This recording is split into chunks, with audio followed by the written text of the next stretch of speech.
Good afternoon, everyone. Oh, you like the smoke? Yeah, I like that. It's good. Well, good afternoon, Total Warriors, and welcome to Total War 25 Live. This is our Rome's edition. We couldn't pick which one to stream, so we're streaming both. Joining us for the first hour and chatting through Rome Remastered and maybe bleeding into some other projects is Kevin McDowell. Hello. Welcome to the stream, Kevin. Kevin, you're on here as Rome lead artist. That's right. What is a lead artist? Lead artist is in charge of the art department on a video game. And to be honest, actually, during the period when we worked on Rome, we were also designing. So we did loads of designing. We, like the art team, and I was in charge of art, animation, user interface, cinematics, etc., etc. So anything visual. Just a few little bits there. A few little bits, yeah. Here and there. Yep. Yeah, we had a lot of. So we're coming off of Shogun 1. Actually, people tend to think that we must have been coming off of Med 1, but we weren't, because Med 1 and Rome started within a month of each other. Wow. So we had a lot to do on this game, and that's probably why it took us 4.5 years to do, because this was really our first fully 3D Total War game. Hey, don't read my interview questions. I'm not reading. Look, if I don't have my reading glasses on, I can't read. I literally can't read anything. It's just everything's a blur. So, that's good to know. Then I'll knock them off if I think you start looking at the questions. So before we jump in, we are going to be starting off with Rome Remastered. I've got to save 19-ish turns in. Before we do that, I just wanted to talk about some of the stuff yesterday with patch 6.3. I don't know if anyone here is aware of that, or if we've got pure Roman enthusiasts. We put patch 6.3 as a beta out today. That was a decision made after, I think it was late last week, Friday, we saw the signs of some of the creators having some issues with crashes. We really tried to resolve them over the weekend and over the start of the week. But it was a very difficult crash. It doesn't generate crash logs, which makes it very, very difficult. So we put it out as a beta just to make sure that the vast majority of our player base are able to play it, but we didn't feel quite comfortable sticking it out as this is our release, because there were people who then wouldn't be able to play it. So we're working on that. I've heard rumours that there's maybe a fix that's being floated around as a possible one to check out. So we'll be looking at that towards the end of the week and aiming to release next Thursday fully.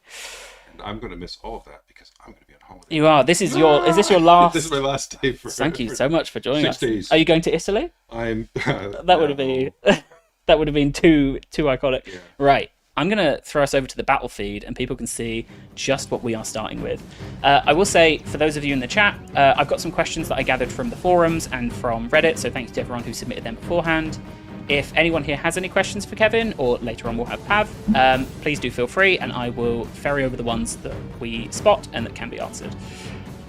So we're working. So obviously this is remastered. Yes. So I did work with Farrell a little bit on the remaster. Basically, they did all the work, and I got to just go, that's right. Yep.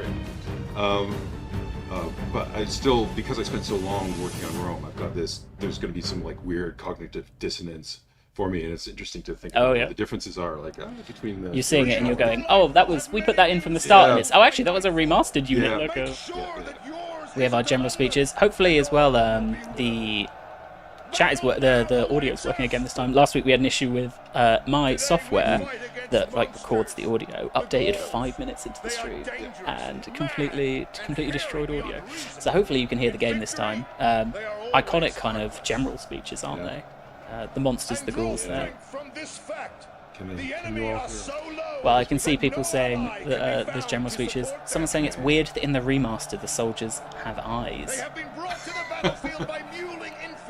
Do they not have eyes? I'm trying to remember the texture pages. I mean, our texture pages for the original. What were they? They were 256 by 256, which is itty bitty tiny.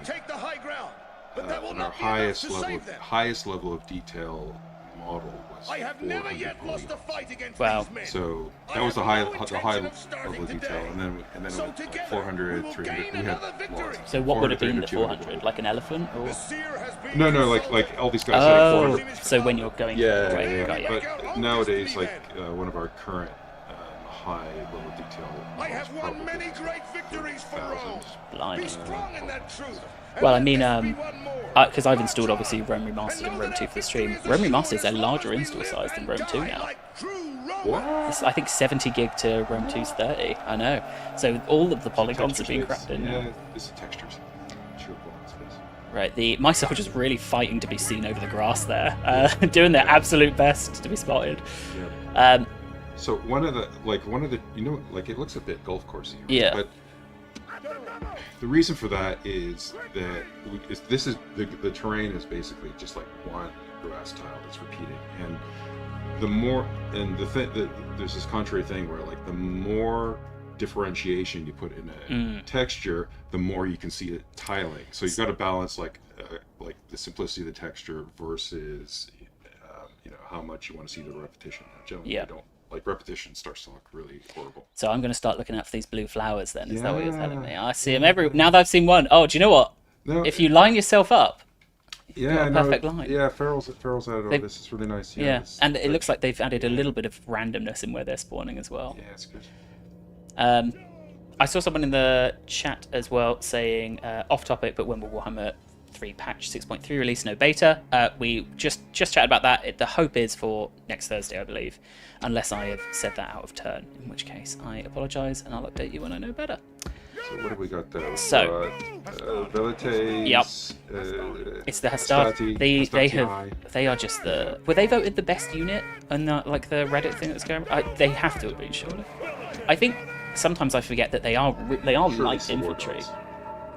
I've actually been training up war dogs. Just, do you know what? This unit has gone through so much for me. This unit of 4 men. Oh my god. The Triari I left. Yeah.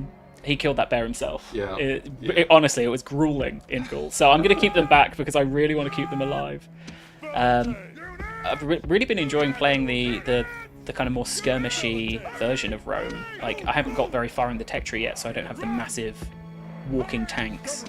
There was one point during development where the cavalry was completely overpowered. It would just literally everything that it would hit, it would just bowl straight through and destroy everything. It was completely unbalanced. Do we have that build for me here today? Or? Oh, it was so much fun. Just obliterating your enemies in one go. I think something as well about Shogun 2 and Rome 2 that I've been enjoying is general sniping. So being able to... I'm really going to be relying on this bit of terrain, I think, because they quite severely outnumber me. And also I've noticed that the Rome AI also tends to be very defensive. So if I can kind of do this... So you're playing Julii. Yeah. So way back when, I designed all the faction colors and the faction logos. Yep. So Julii, I always considered the lead faction for the game. That's also you've got like a red gold box cover, Julii red gold. Yep. And for anybody that may suffer from color blindness, my apologies. Well, that was I saw some of the... I'm playing with the... I think the realistic colouring? Yeah. Because I think Feral... Was it Feral added realistic or Feral added the other one? Yeah. I'm not sure. So we didn't have... I don't think we had realistic or colour. Right. They're being very defensive, but like I feel like if I charged them here, I'd be in good stead. Like they'd take a while to get over here. Where's your cavalry? What are you? Oh, you're just running around. Look. All around. Yeah, who are you running into there? So that's spears. I don't want spears, No. but I think I can catch them. Okay, so you're trying them. to just mob the enemy cavalry with your superior cavalry. That is my plan. Yeah. I might need to just shuffle your mic to there for you a little bit. This now popped into the camera as well. So yeah, I've also noticed like cavalry not super fast compared to infantry. Yeah. Like I've been caught a few times, but I mean obviously that will be partly skill. I just want them to throw their volley this time. Yeah. And I don't know if you ever noticed, if you're moving the camera around and you hold down shift, the camera goes faster. That was originally a bug. Really? Which we decided not to fix. Yeah, it's all coming everything I use. Yeah. If I can get that general, I have so many horses compared to him. This would be very nice. Could the in-game music be reduced a bit? Of course. now that I've learned how to get it to work, I can do whatever I want.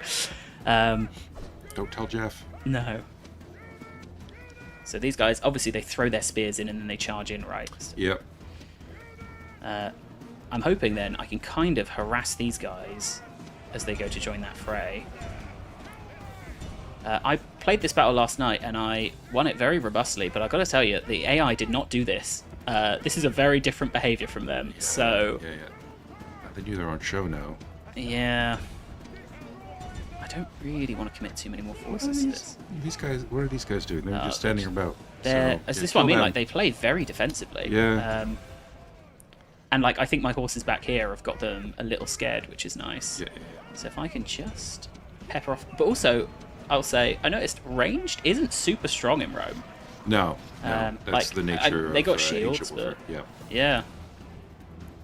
Come on, General. You know you want to face me. So we want to have, yeah, Honorably. we want to have more melee combat in Rome. Yep. Than, Oh, so that was an intentional choice. yeah, it's intentional. It's also the reality of it. Yeah. You know, they would have like a couple of, Pila, what do you call it? Pila? Yeah. Pila, whatever they are.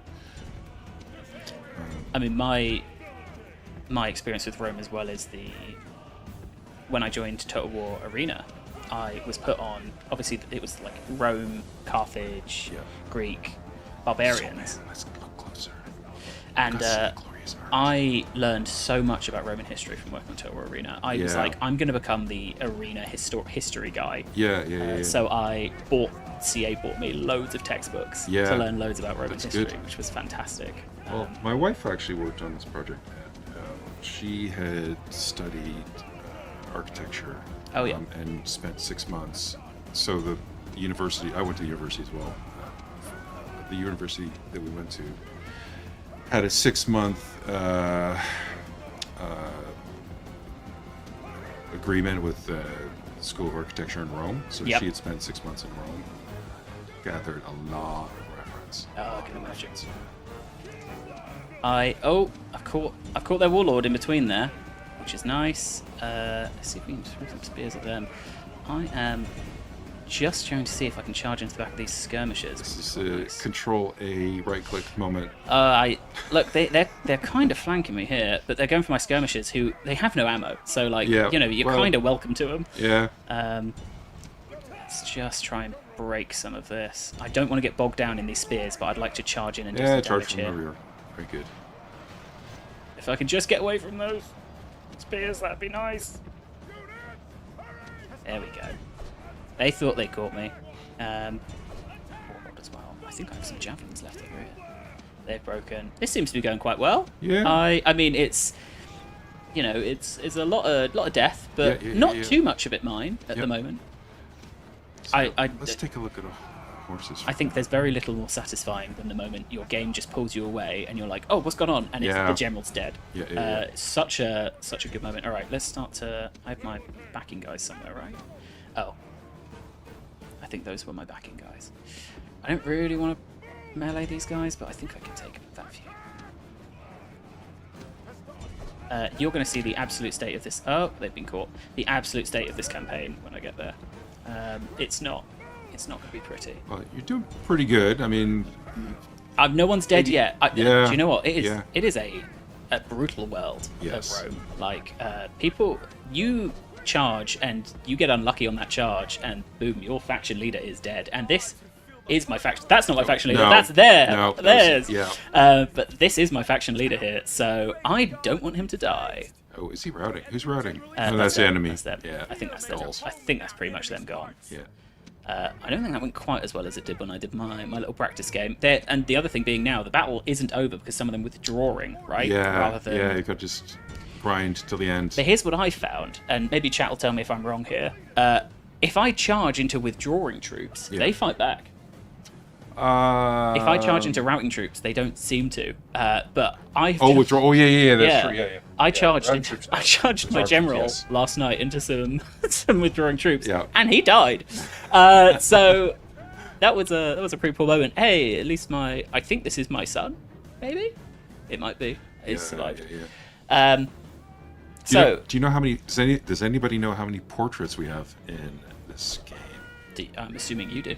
I have an inkling, but maybe not the actual number, because I can see Farrell's actually kept our original portraits. Yeah. Which, bless them, that's probably the right choice. Heroic victory. That is maybe the first of any stream. Yeah. I saw a question in chat. Did you feel more creative freedom working on Rome 2 compared to Rome 1 with the higher budget, poly count, texture res? No. It's the opposite, for sure. Creative freedom and limitations kind of go hand in hand, but the creative freedom around Rome 1 came from the fact that we were really starting from like a blank slate. Okay, yes, we had done Shogun Total War, but I mean, if you compare this to Shogun Total War, it's really two very different games. So we were starting with a blank slate, and it was like, well, what are we going to do? And we experimented with stuff. Like, we started off like the campaign map, for example. Everybody knows that a Total War campaign map is kind of realistic, right? And is like a 2D representation of the world. But that wasn't our starting position. Our starting position is, well, we need a map. It could be like a paper map. It could be like made from mosaics. It could be, and we mocked a lot of this stuff up. We did one that was like, almost like, we did like a really nice mock-up with mosaics and with like little jeweled kind of characters on the map. So more of that board game style. Yeah, more of the board game style. And even like the giant guys walking around the map, we tried a bunch of different things for that. Like, okay, is it, because in the original Shogun, those were like little statues, and that you just pick them up and drop them. So again, we like, okay, well, what are we gonna do? And we tried like a little tiny army moving around, but the problem with the little tiny army is that they have little tiny legs and they can't move very far very fast, or if you do, they end up like kind of skittering along, and it kind of looks a bit silly. So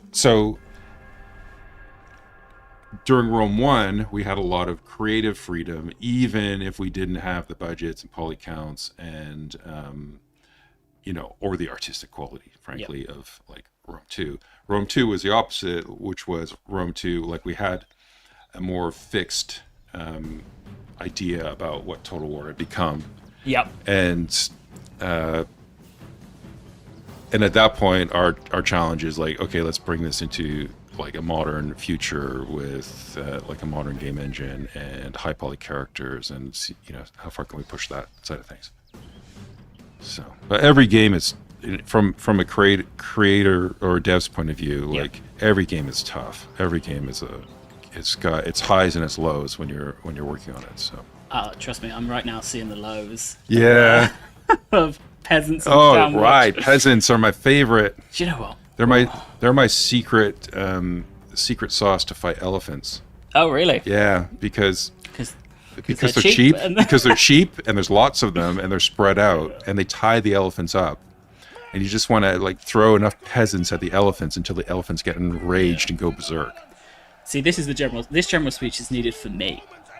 This battle is inevitable. Yeah. I did try running away, and then they caught up to me. Yep. Oh, I don't think these men are coming home. What was that square on the left? I think there's a little like Stonehenge. Oh yeah, it looks like a bit of a henge. Oh, this is not going to go well for me. They stand alone. No, they don't. We stand alone. We're the peasants. Are you just the peasants? Yeah, peasants and 1 unit of town watch. Yeah. Oh no. Oh, that's going to be. It's going to be awesome. I love peasants. This is going to be. Someone said, didn't know Romans practice human sacrifice. Yeah. That definitely feels what this is going to look like. So just try to blob them all on top of each other to get density. Yeah. And that's your only hope. I mean, maybe I can use this. Yeah. You can't actually get in there. No, but I can use it to force them to come around both sides. I think your only hope is to blob everybody like together. this? Yeah. And then just like everything together, and then try to just corner one enemy unit at a time. Is there any edge of a map that I can? Yeah, exactly. I mean, I go all the way to the edge. Yeah. And we can watch this. I mean, they're dead anyway, right? They're going to get to the edge, and then it's just going to be watch them run away even quicker. This is why people come to this channel, for the true Total War tips and tricks like this. Stand all your peasants in a big circle and watch them die.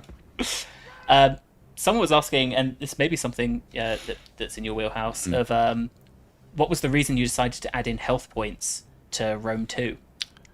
Health points. So obviously, I think it's at this point it's a unit dies or doesn't die, right? So Oh, right. Yeah, it gives us more nuance in terms of like weapon types. Okay. So, Well, but I'm it's not like even looking design the right decision. way. If you're gonna die, at least Yeah. desperate to not get involved. Yeah, in exactly. that Yeah. But yeah, that's those kind of little tidbits. I think are the stuff that hopefully we're trying to bring out with these streams. So this doesn't work if they've got catapults, by the way. Don't worry. I don't think these, I just hope. I don't think the Gauls have no. managed to No, invest they're there not, yet. not developed catapults yet. So I have a few questions that I'd come up with beforehand. One of them I think you've actually touched on when you were talking about Rome 2 to Rome 1. Yeah. I was going to ask how the workflow felt different for Rome 1 compared to more modern game development. So we started Rome 1 in when was it, like May 2000, something like that.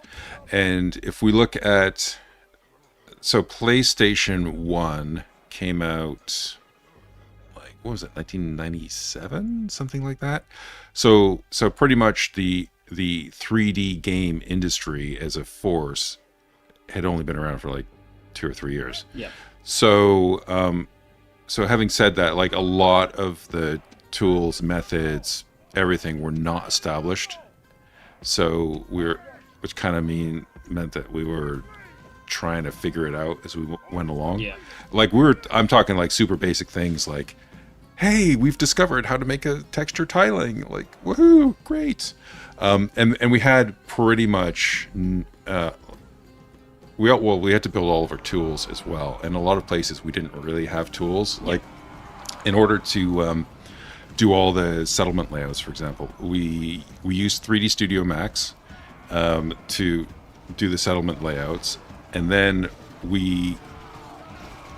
every building has a name in 3D Studio Max, and all we're actually exporting from 3D Studio Max is the building name, the building rotation, and the building position. Yep. So that was kind of our level editor, 3D Studio Max, and all we were getting out of our level editor was like a text file with building positions and names and rotations. And then in order to actually implement all of the content into the game, we had to edit text files to do all this stuff. And if there's anybody that's like a Rome 1 modder out there, like, my apologies, but you're a hero. So to get like a single building into the game, we had to edit 7 text files, and there was like no error reporting. Like the syntax of all of those files had to be perfect. Yeah. So yeah, we became quite disciplined about those things. But we were really like starting from scratch. Yeah, it in a lot of ways. Yeah. I had this massive army here ready to relieve. Yeah. Do you know what? Honestly, I don't even know where I was doing with these peasants. I don't know why they were out there. Where? I don't know. Did they They're just back got here now. Okay. Let's address the chat. I played a lot of Med 2. Yeah. Med 2 was my the Total War that I fully fell in love with in that way. My brother played a lot of Rome 1. Yes. Because he played it wasn't very cool for me to play it. Yeah. So I played a lot more Med 2, and a lot of these. The funny thing is, I much prefer Roman history. Yeah. I love Roman history. Well, I've totally. I barely played Rome 1 in comparison. So I'm the complete opposite, because we did Rome 1, and then the team in Horsham, we immediately started work. Well, we worked on Barbarian Invasion, but then we immediately started work on Empire, and it was the team. We had a team in Australia, and so that was made from the ashes of an EA sports studio, plus about 5 or 6 people from Horsham moved to Australia. So they did Med 2, and so I kind of like, in my own mind, I kind of skipped Med 2, which a lot of people think is tragic, but I also had like a bit of trouble playing it, just from the point of view of like, we gave them, like, they started with Rome 1 as their base, and then they made Med 2. But I'm I had such a hard time kind of splitting my own time, like my own thoughts and feelings about Rum 1, and here they are doing something different, and it's like, oh, this is so hard. That's not what I would have done. I would have done it differently, and so it became really quite difficult for me to play because of my own ego or something. I don't know. Something deep inside. Something deep inside. I don't think it was ego, but it was just it felt like weirdly dissonant. Like, oh, this is really familiar, but it's not. But they've taken it in a different direction than I would have. And I guess that you can't help but compare and contrast. Yeah. Someone in chat pointed out, I remember what I was using. I was using peasants to transfer population. Yeah. So I started to move them back, ran straight back into the same army, and they're all yeah. So they've been transferred to the grave. Tragic. That is. If that's a power stance on that horse. Yeah. It's ready. Yeah, good. And let's talk about. Does anybody know who Victoria is? Somebody tell me who Victoria is. I'll tell you a little story about Victoria. The Queen? No. The advisor. The advisor. And actually, this goes back to my point about the portraits. So first of all, we had about I'm going to guess maybe about 20,000 portraits in the game. Mm-hmm. This is why Farrell didn't redo them. And because what we did was we actually in they're all 2D. We made a system in 3D Studio Max that was like a kind of kit-based system that would randomly turn on and off heads and helmets and everything, and like it posed the character on each frame, so we could just like render out literally thousands of portraits. And so the little secret is, we used Daz Studios stock models for a lot of that stuff, and which was a great model. Not gonna lie, it's a bit cheeky to have done that, but it was perfectly legit. Mm-hmm. And legitimately cheeky. Yeah, legitimately cheeky. And so he was called Michael. That's what they called. That's what he was called on Daz. But the female version was called Victoria. Ah. Oh, someone in chat had said, was Victoria Jeff's wife? Victoria was our Daz model. And it was a perfect name for the advisor. Yeah. So a little bit cheeky, let's keep the name. I saw some people in chat as well saying about how, like, obviously there's still these really OP strategies. Please, if you know of any OP strategies that I can use over the next 40 minutes, Cavalry on the left, spearmen in the middle. So here's a change I asked you from Shogun 2 then. Yeah. Area of influence. There's no like general area of influence here. So in Shogun 2, it was always very important to keep your you know what? I don't know if we have an area of influence, because it might be that there is an area of influence, but it's just not visible. I hope not, because I've been playing like there isn't. Yeah. So I'll have to ask Scott Pitcatley about that. I don't. He would know. I see Monsters Abound in chat. Says, turns out throwing heads at people is wildly effective. Yeah. They explode. Funny enough, when I was on Arena, I had to do the historical justification for that unit to exist. Yeah. And I found a single passage in the book about dipping in lime. Yeah. So that's our Total War rule, is that if we can find a single instance of it historically, then it's in. I'm worried that actually I attacked them, didn't I? I don't want to have to cross this river. So let's see them to cross this river? Wait, hang on. Look to the left and the right for a second. Oh yeah, this is okay. So this is Rome. So just cross the river. Just ignore it like it doesn't exist. I'm no Julius Caesar.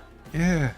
Cross the little historical joke for you. Yeah. There. Nobody actually knows where the Rubicon was. Yeah. It's an interesting thing. So if I go here, are they actually? Is this crossing here is the problem, isn't it? Although, do you know what? Oh wait, there's the crossing. Yeah. That little bit in the middle. The thing is, like, surely I have the better troops here, right? So surely I want. Just get your ranged folks at the front and be prepared with some hard ass at the back. Can I not like behind choke them. point this? Yeah. Exactly. No, I can't set up in it. Oh, you can't. I've got to go through it.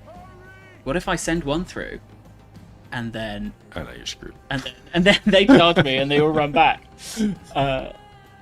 Someone's saying there is an area of effect. The eagle cohort potentially has a bonus. Ah, okay. Come on, come and fight me. Cross this river, I promise it'll be really fun for you. Yep. Alright, we're going to start stacking up to march across the river. Oh, hold on, this might work. Come back. Oh, are these just skirmishes? Well, see if you can kite them one at a time. Come on, down to the river. This is the like least noble way of Yeah. fighting, I think. No, they've seen my plan. All right, well we're gonna have to fully cross. Is there a second crossing? Usually there should be. Nope, not there. Oh, this is. Down that way? Do you know what? It sucks as well because it's winter, so they're gonna be so cold walking through this water. I really like these guys drew the short straw here. They shouldn't have to have done that. Their little sandals on. Okay, someone said that we should die here with dignity, and I can Yeah. appreciate that sentiment. Yeah. So Just if we go forward, who's your hardest troop? Have you got anybody? no, it? my Town Watch. Town Watch. Do you know what? If I send the Town Watch through first, Yeah. I don't mind if they die. So once they've got a little head start on that river, we'll send everyone else through, and we'll hopefully have a bit of a fight here. Okay, the Town Watch are going. Okay, what else? Who else have you got? Hastati. Oh no, you got Hastati. I've got loads. I love recruiting Hastati. Yeah. All right, everyone's going through. Let's send him through last because I fear healer. He's just gonna get stuck. Here we go. They know what we're doing now. Yeah. It's such a cool, like even to the day, you know. And I know it's the remastered. Are they charging into my spears? They are. Yeah, the water looks good. It does. Yeah. Almost say it looks remastered. Yeah. Can they all just throw from there? That would be very cheeky. Yeah, No, I think don't think they can. Yeah, they're throwing those guys. Can Yeah, mine? there we go. Is there about to be like a nuclear level of peeler thrown? I think there is. Oh, they're going so high. That is real arm strength. What? Do you know what? This is kind of what I wanted anyway. No, those are arrows. I think that you've got a group of archers. There they are. The nothing worse than chilly thighs. You know, I'd agree. So I had a few other questions here. I'm aware we're going through time, and again, I'm just getting lost in playing the game. Do you have a favorite like city or environment that you designed or oversaw the design of them? Right? Was it Rome? Well, yeah, Rome. Roman large city, we call that, I think. Yeah. I think I like doing the barbarian cities. So I did. So it was interesting because in the last year of Rome, we'd kind of so the game was a bit late, as many games are, but we'd kind of finished the artwork on time. So in the last year of Rome, it was just from the art department. It was just me and one other artist, and then we just like one of the things I did was I went through the entire game and retextured and remodeled all of the settlements. Oh, wow. So yeah, kind of, I do like the way that they turned out. And, but I don't know if I can pick one. Oh no, I think my man is dead. I think this guy's gonna die. But if he can take out these skirmishers, how many have they got? 35 to my 25. That doesn't seem good. That doesn't seem good for me. How many did I get on the charge? I got a few. Oh wow, are they like that? versus Roman? Yeah, Oh, they're like yeah, that. yeah. You should Hey! be able to chew them apart. Okay, so now Look at that blob. do I want? Oh, the druids are chanting. It would actually feel really rude to. Let's see the druid for a minute. Let's take a look. I forgot about you, druid. Oh, I think they've just Yeah, they've they've got seen. the Oh no, they're still in. Big sickles. There they are. Yeah. I really hope my general isn't dead. Yep. While I'm looking over here, where's he? There you go. I thought a bit of a back charge would help break the deadlock. Don't kill my. Oh, look at that! They've had a cascading They like have. route, except for the druids who are solid. Always rely on them. Yep. Right, they can get out of it. Let's see. The cinematics did a fantastic job to introduce the situation of the battle. They did. Those with the general speeches. Yeah. Although I love those. they said it was a dark omen, and not to me, it Oh, was right. a pretty good omen. Yeah. Clear Dark omen. Who said it was a dark That's omen? what the general said. He in his did. speech. Yeah. Is that like a little crack at, because there was the game previous to Rome Total War, Dark Omen. Oh. Remember, there's a Warhammer game called Dark Omen. I mean, yeah, he may have said ill. Yeah, yeah, no. Was but there a game before that? Well, no, actually, one of our artists worked on Dark Omen. Oh, so nice. he worked on that before he worked on Rome. So, Well, we've cleared that army off now, which is nice. My goal for this stream really was if I could take. I mean, my goal was to take Carthage. Yeah. I don't think it's happening. no, I mean, what have they got? Oh no. They've got elephants. Woohoo! Get the peasants. I've got no peasants. War dogs. War dogs are also good against elephants. Do you think we should fight these Yeah. elephants? Let's have a look at them. Yeah. Elephants at night? Can't do elephants at night. Unfortunately, I don't have the flaming pigs. Someone asked, Kevin, why is the grass draw distance short? The terrain from really far in Warhammer games, is it saving grass? Is that something on your improve? Here, you mean in the remaster? Or is it the question, why is it... let's take a look. Oh, well, I mean, like, is that a general question, or is that... Oh, because, the thing about grass is that, because of the mathematics of the scene, the like each one is on an alpha'd card, like polygon. So that's actually quite expensive to draw in the first place. And then when you actually kind of do the math on how much you would really need to fill the whole scene, it's like a lot of overdraw. So that's always why, there's issues around the grass cards. And I think the best we can do is like try to like fade them at the edge. Yeah. In nicely. I don't think I've ever noticed like the grass fading in or out until we had like there was a lighting bug or something pre-Warhammer 3 launch where it made the grass very obvious. And, that was the first time I've ever really like noticed grass. Yeah. And actually, like technically lighting those cards is weirdly complicated because each polygon has something called a normal, which is the way that it faces, and you can't have the grass lit like it's facing towards you, because that's not the way grass is lit. So you have to fiddle with the normals as well. So I've not used war dogs yet. They're fire and forget. So I would. Are they? So I immediately was looking for like, the button to release them. I assume then it's just an automatic release. Yeah, I think if you just attack an enemy unit, they just they go, and they just run around for the whole duration of the battle, just doing their own thing. Somewhere in this forest is an elephant. Right. 12 elephants. Oh, I guess. okay, yeah. I have just noticed I have no ranged. So this is. Oh, maybe. Who are you? No, I have no range. Yes. So I'm not going to be peppering those elephants down. I assume spears are good against elephants. I look at the size of an elephant and I think I want a spear against that. Yeah, nothing here is going to save you from the elephants. Only the war dogs. Okay. Which will if you can get the war dogs at the elephants, at least they'll distract the elephants for a while. And there they are. The terror of Rome. Oh yeah, those are the little baby ones. Oh, yeah, there's like three. Yeah, there's.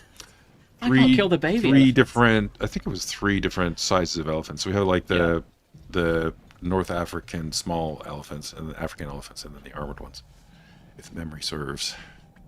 I think they're asking more of, in future, can we increase grass draw distance? That was the... So everything's a trade-off. So yeah, we'll have fewer units but more grass. Like, maybe. Do you know what I would like in future Total Wars?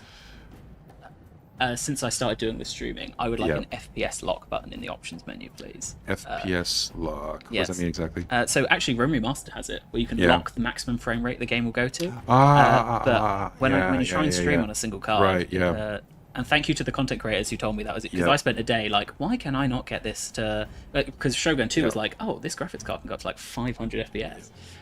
So thanks to the content creators who helped me out with that. So you'd be having a hard time right now if you're playing the original Rome rather than the remaster, because the camera movement, everything was on the arrow keys. I've been playing, do dinosaur mode to do that. I've been playing the Dawn of War remaster, and I think they patched it yesterday with using WSAD, and I can't wait to give that a go. My old keyboard had like a really hacky thing where I could manually reassign keys, and I was able to do that for like Med 2 as well. Yep. So let's see if you can just move everybody forward in line and then get the war dogs like around the back somehow, and then get them into the elephants. I'm fully taking your advice here on. You think these war dogs are the best counter to those elephants? They're just going to distract them for longer. Okay. And they tend to race around and just go in random places. So, all right. Yeah. This is the sworn enemy of Rome as well, isn't it? Carthage. That's right. Carthago delendere. Est? Yeah. Yes. I don't know Latin. I'm not learning a language no one speaks anymore.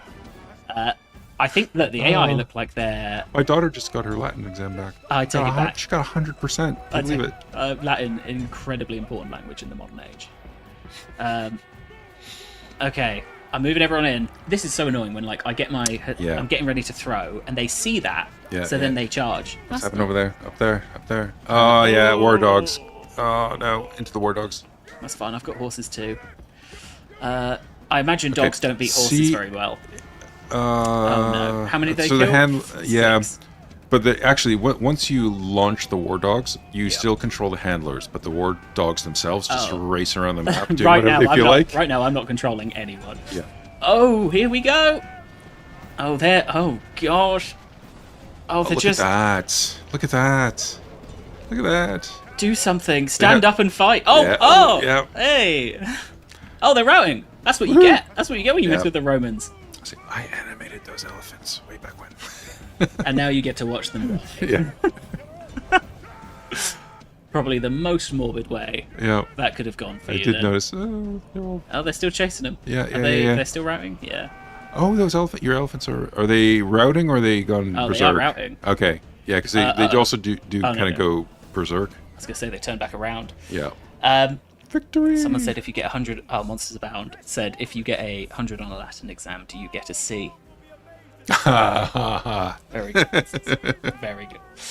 I love that. I'm going to use that when I get home. Well, clear victory. 73 men lost. Let's hope they don't bring more elephants. Yeah, yeah. That was great. Didn't My- think we were going to my- do so well on that one. First experience since childhood of using those dogs did not go as planned. But hey, we forced them back on the boat. Yep. Do you think I could sink that boat? I have lost every single like naval water resolve I've done. Yeah, just see what happens. They've got one boat and I've got 2 boats, but I think that boat has 1 man. By Reed with one man. Oh, I'm not going to win that. All right, yeah, we didn't want to fight you anyway. I am recruiting some boats over here.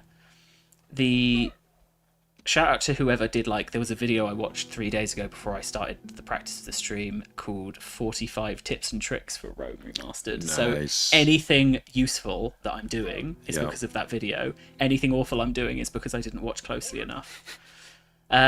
I think I'm retraining these guys, so we'll give it the turn for them to retrain. We have had a storm.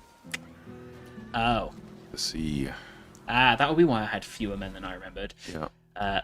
Ooh, Oh, no. Yeah, we got it. Did my Sorry, I'm admiral just die? admiring. We have those are the original event picks, which I'm Oh. glad to see. Yeah, yeah, nice. Did you hand draw them?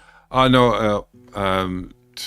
My wife, Irina, worked on some of them, and then another artist named John Carline worked on others of them. Oh, fantastic. So yeah, really good. And again, such a beloved feature, the family tree. Yeah, yeah. I don't think the man who died is part of my family, so I don't think I care about him. You got to be selfish if you're going to rule Rome. Yeah. Is anybody going to ask about the tripartite names? I'm not sure why we didn't do that. I really don't know to this day. Well, there's the answer. Yeah. I have a couple of my other questions here. I don't know how much you've engaged with the mod scene of Rome, but were you surprised by how much mod is built on Rome? Oh yeah, yeah, absolutely. I mean, that's in a way a testament to the fact that we were very tools light, and kind of meant that the process of modding the game is actually kind of available to everybody. Yeah. So yeah. Would you do this?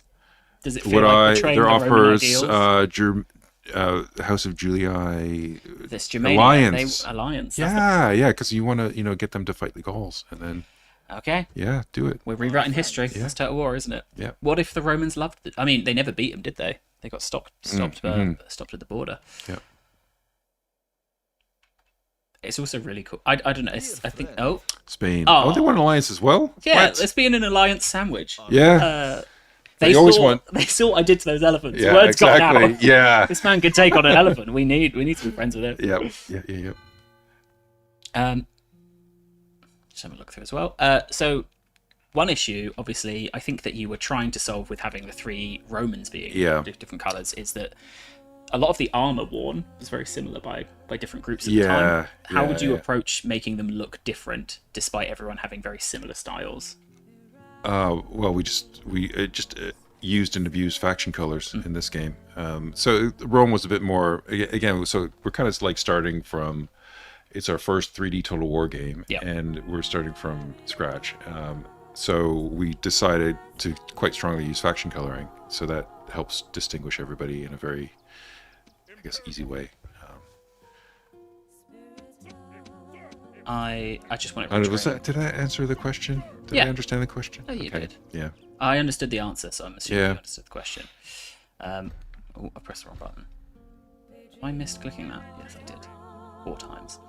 But as time went on, like a little bit of that I think has been dropped from Total War, just because things got more realistic, and this interpretation is, obviously it's like more stylized. Yeah. To go and do that. I'm gonna start moving moving down with my faction leader. I am determined to take this place. Those goals. Now, Massilia. I'm gonna leave the 4 Triarii behind. I fully believe that they're all that's going to be needed to hold this city. Yeah. I'm probably also going to stop trading dogs after this and just get some numbers in here. Oh, they can be retrained.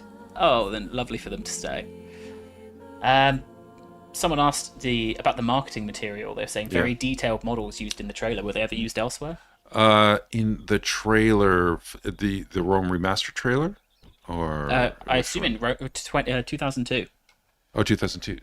So I imagine those would be what models locally made. Or... So I'm trying to think of which those were, because we did. So we've got the model for the box cover and for some like marketing materials that we did. Yep. And then we have we did some like real time versions of characters for marketing materials that we rendered them in game engine, but they were like, the poly count was quite a bit higher than the in-game one, so I'm not sure which version of things are being referred to right now. The high poly stuff was just featured in the marketing assets. We had there was an elephant and some Romans and some Gauls, and then we had, of course, like the guy for the box art, which probably everybody knows, like the shouty Roman man. Yep. So who also got remastered, didn't he? He got remastered. Yeah. Well, we did leave. We are going back. I think I'm going to resolve that. If we outnumber them and they're not even wearing shirts. Yeah, you're fine. I did see a question. Someone was asking about naval battles. If there were ever someone said there were some files modders found in game hinting that naval battles was something that was considered or worked on. So we never worked on it for. Oh, did we? Remember, I'm trying to recall things from like 25 years ago.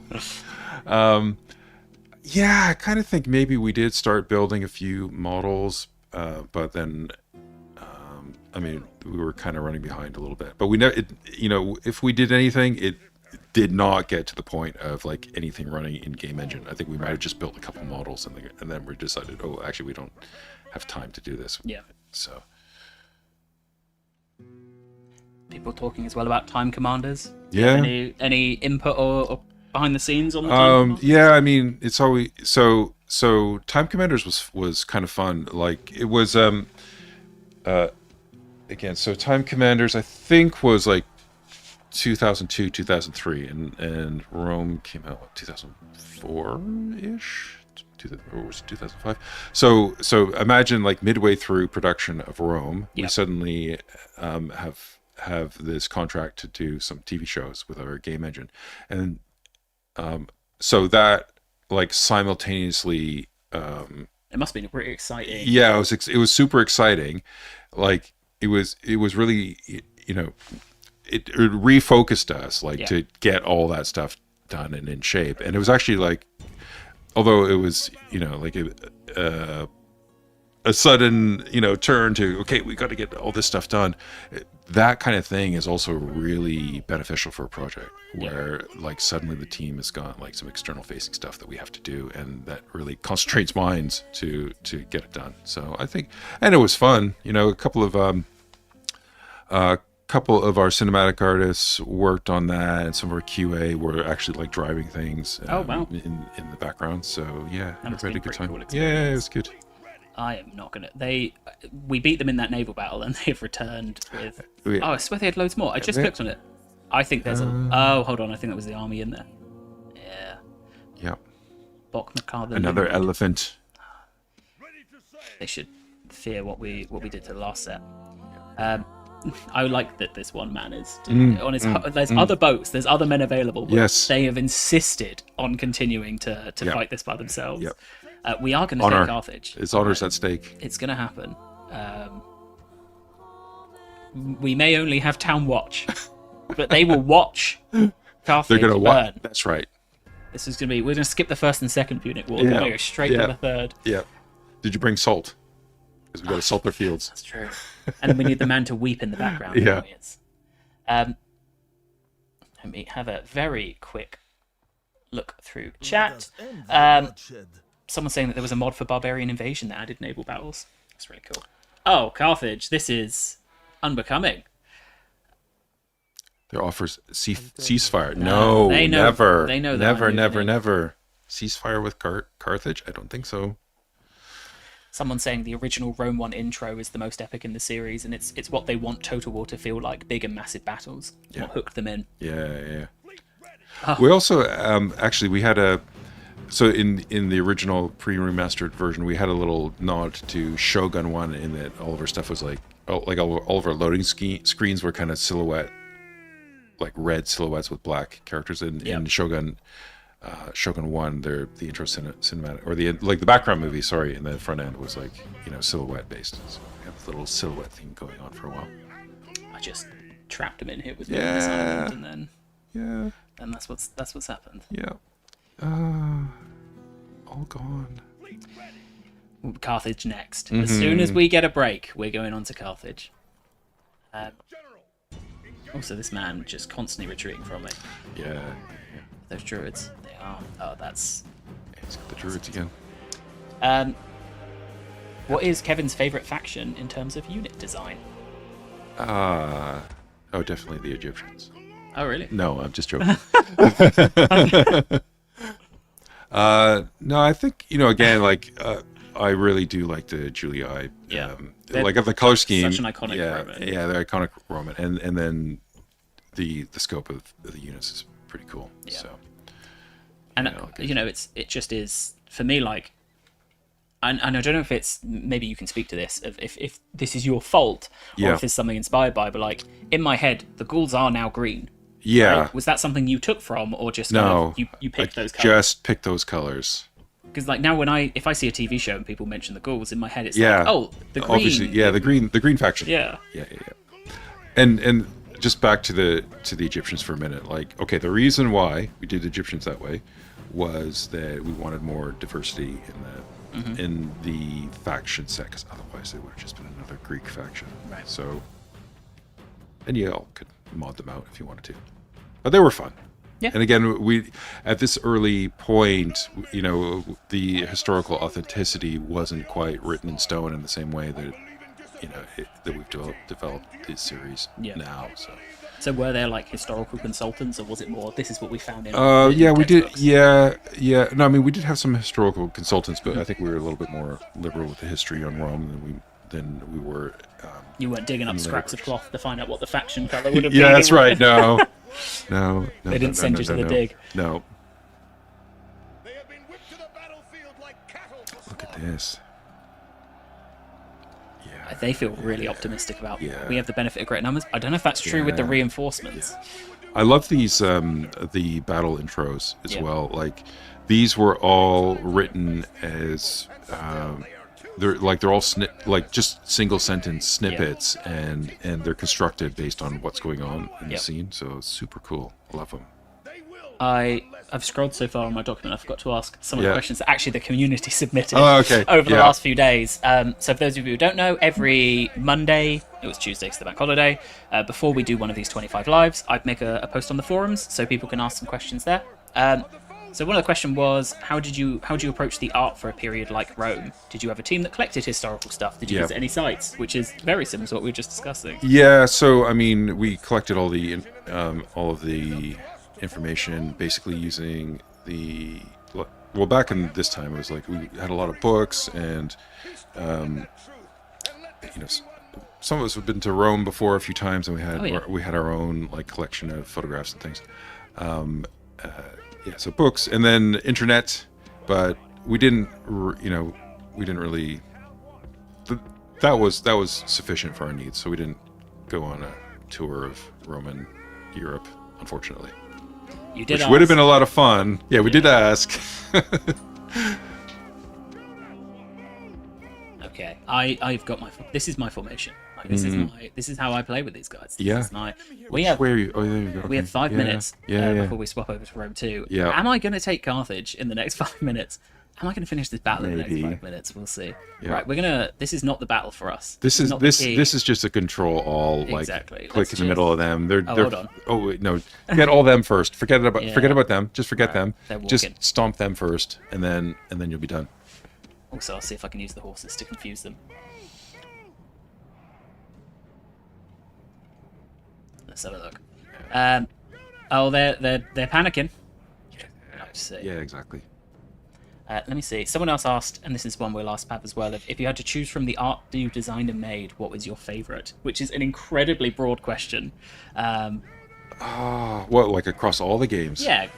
Well, I mean, from an art direction point of view, Shogun 2 is my personal favorite, and because I love Woodblock Prince, and I'm a huge fan of Akira Kurosawa, so.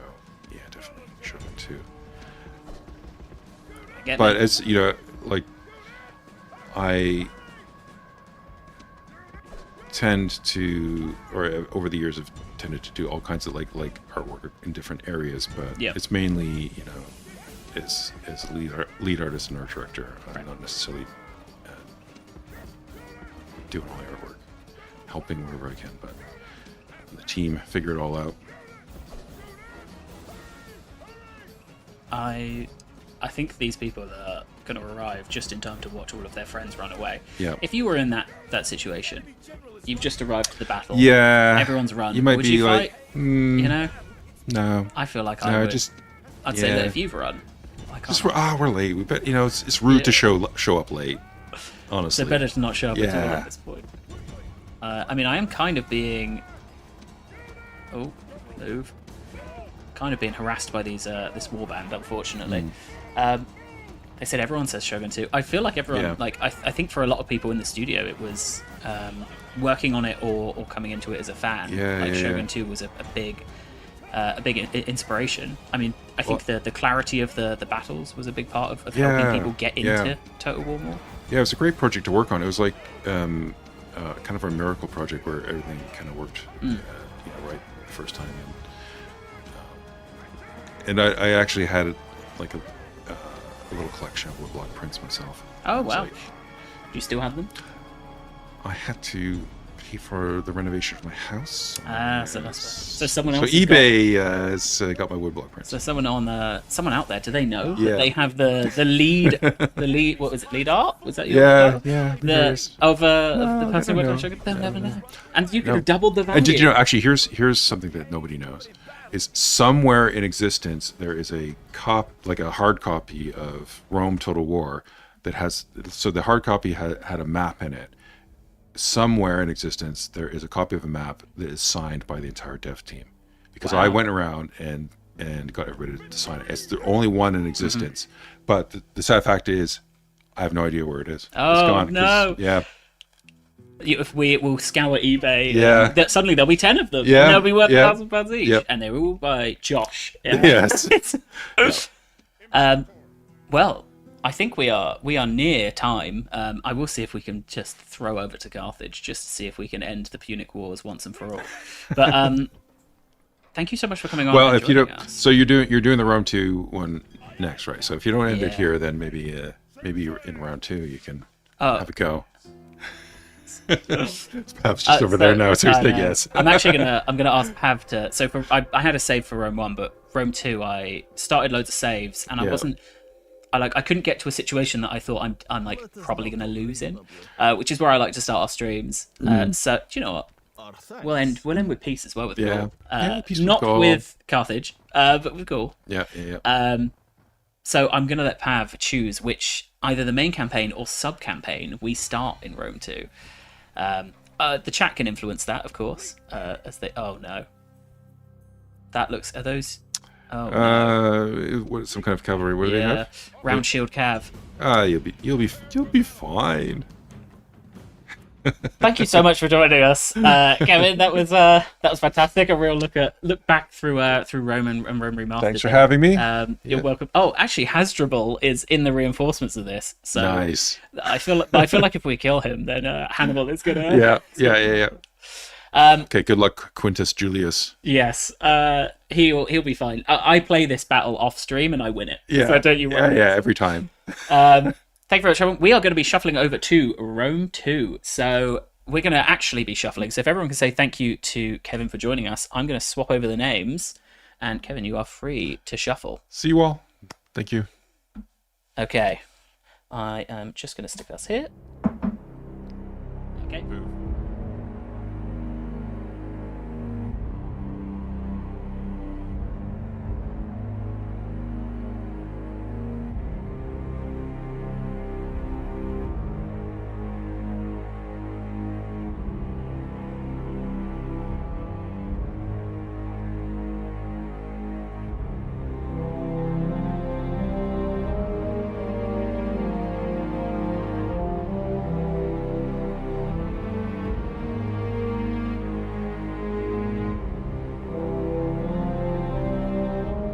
Okay.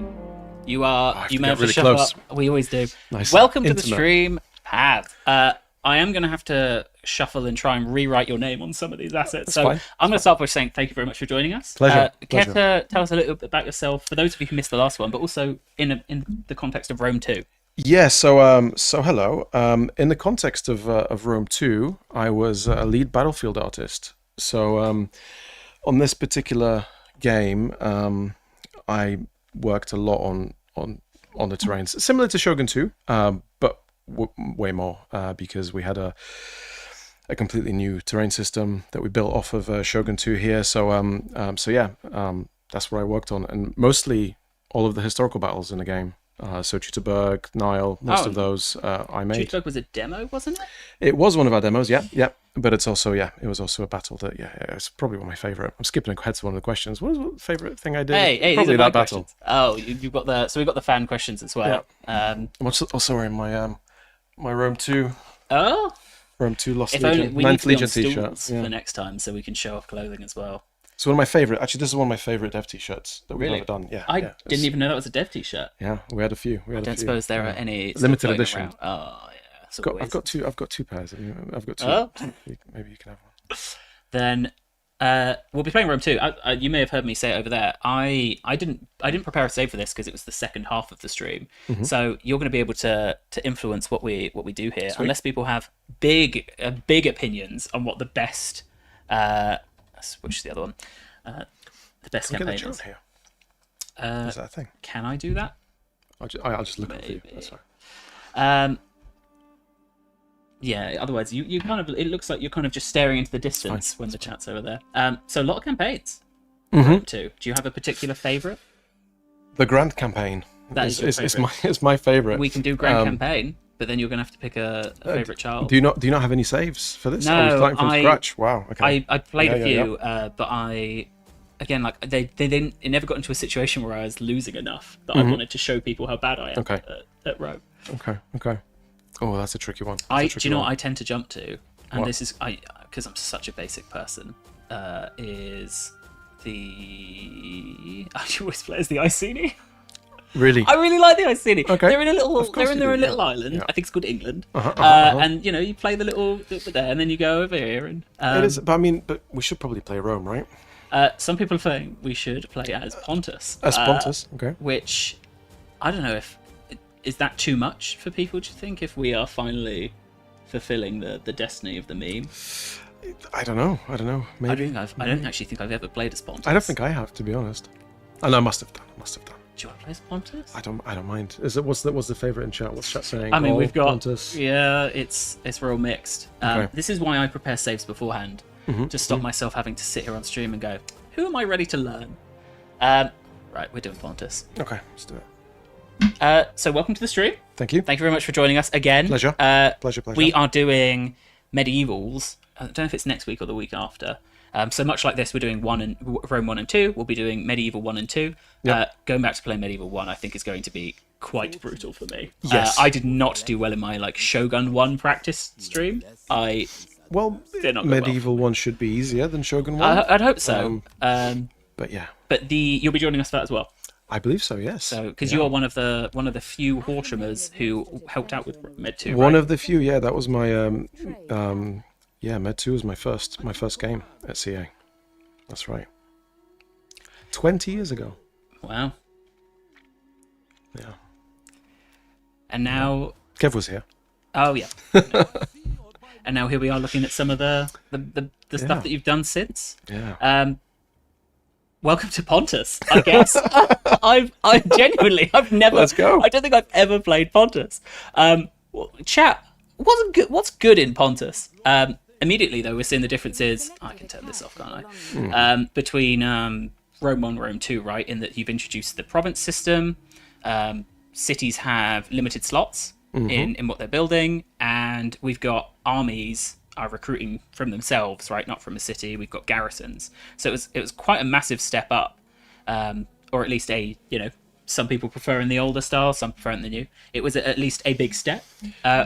Definitely. What inspired that step? Ooh. All of them. Now All you're asking. Yeah. Many things. I think I don't know. I think I can't speak for the designers. I was all in the art at this point. But I think it was definitely a desire to shake things up. Yeah. Focus on the provinces and system, and have less of a sprawling kind of approach. I think it was just change. Change is good. We've got a few armies here. Who are my natural enemies? Oh, here we go. Do you have any missions? What's your mission? Oh, hold on, I've got technology first. Oh. There you go. Control a couple of provinces. Okay. I've just heard of Cappadocia for the first time, and you know what, Pav? I hate them. The things they've done to our people. What's the diplomatic situation looking like? What's the hate Cappadocia. Okay. I won't stand them to live. Galatia as well. Not big fans of them. I like Athens. That's Big good. fan of Athens. They want to maybe trade. Oh, do you know what? Another change as well here of not having to use agents to do this. This was the first game without agents. Yeah. Well, yeah, because this followed on from Shogun 2, which had agents. Yes. Right. So yes, controversially, I imagine. I mean, I've still got my spies. I guess it's more the diplomacy agents. Yep. But then Shogun 2 didn't have diplomacy agents. No. And by diplomacy agents, I mean diplomats. Diplomats, yeah. That's the word for it. All right, let's go scout things out.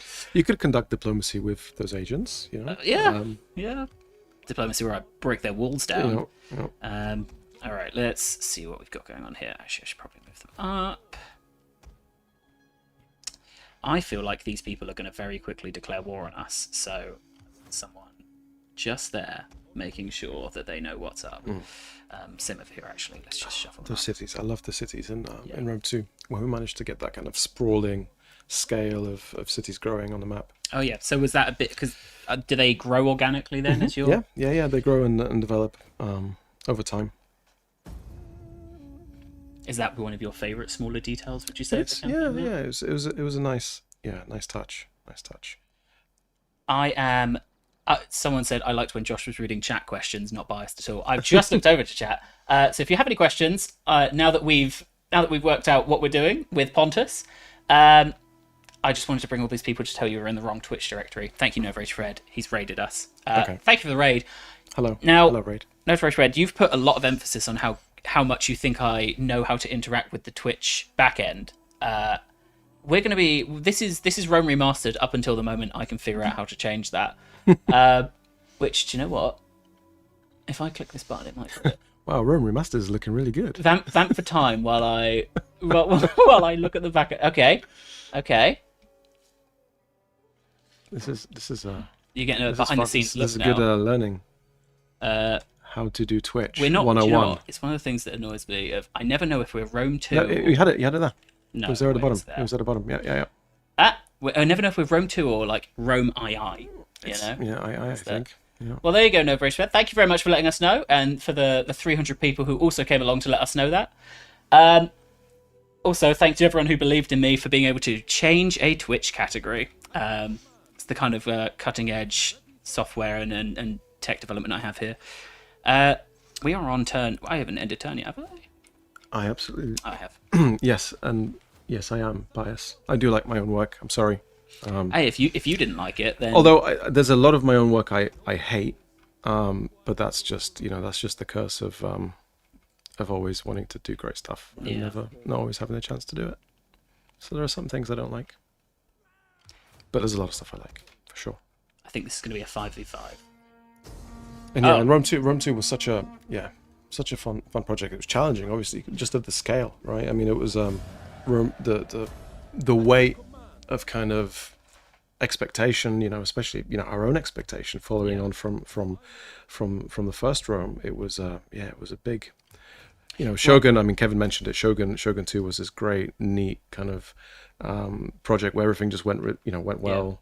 We kind of did it. It was such a smooth ride, and then we hit this behemoth of ambition, which was Rome 2. It was it was definitely a great. So was that the feeling product. internally then of we're going to do something really ambitious? Yeah, no, absolutely, because it was obviously we the impact of the original Rome was huge. It was a huge game. I experienced Rome 1 as a fan. Before I joined CA, it was and so that us wanting to developing a sequel to really popular titles always a challenge.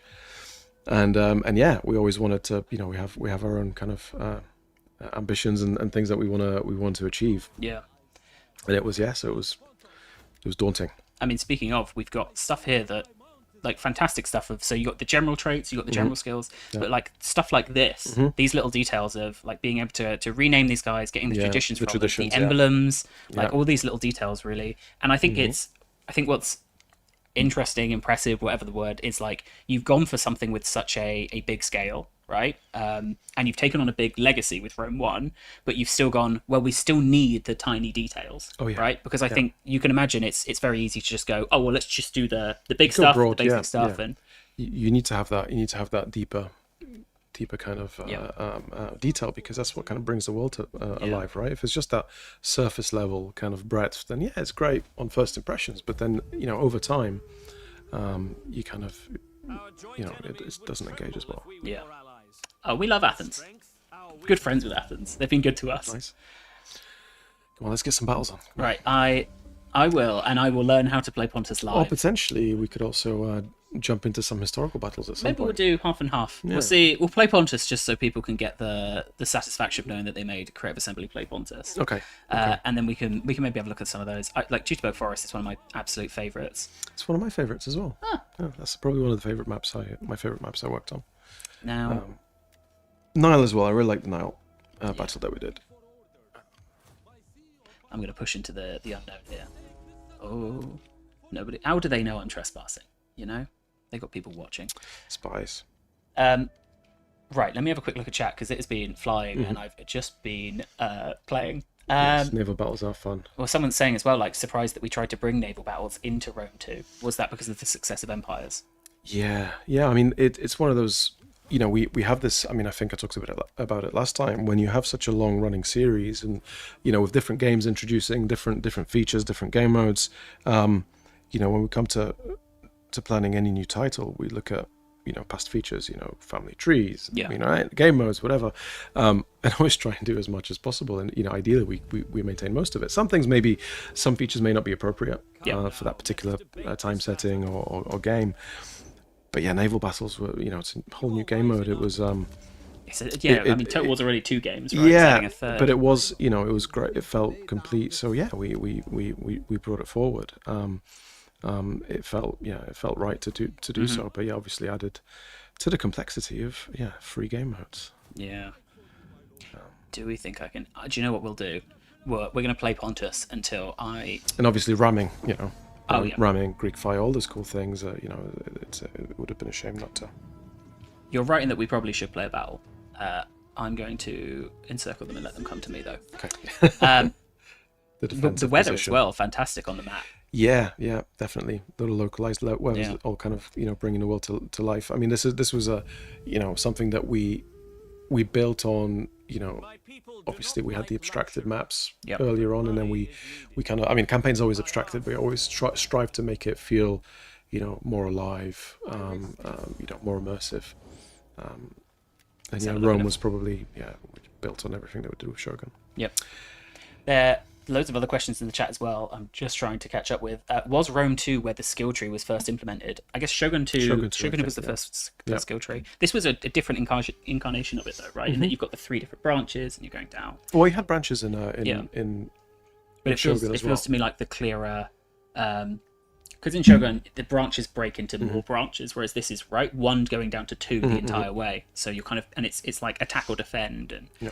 And well, we looked at the Rome Remastered units a little while ago. These aren't Romans. No, certainly not.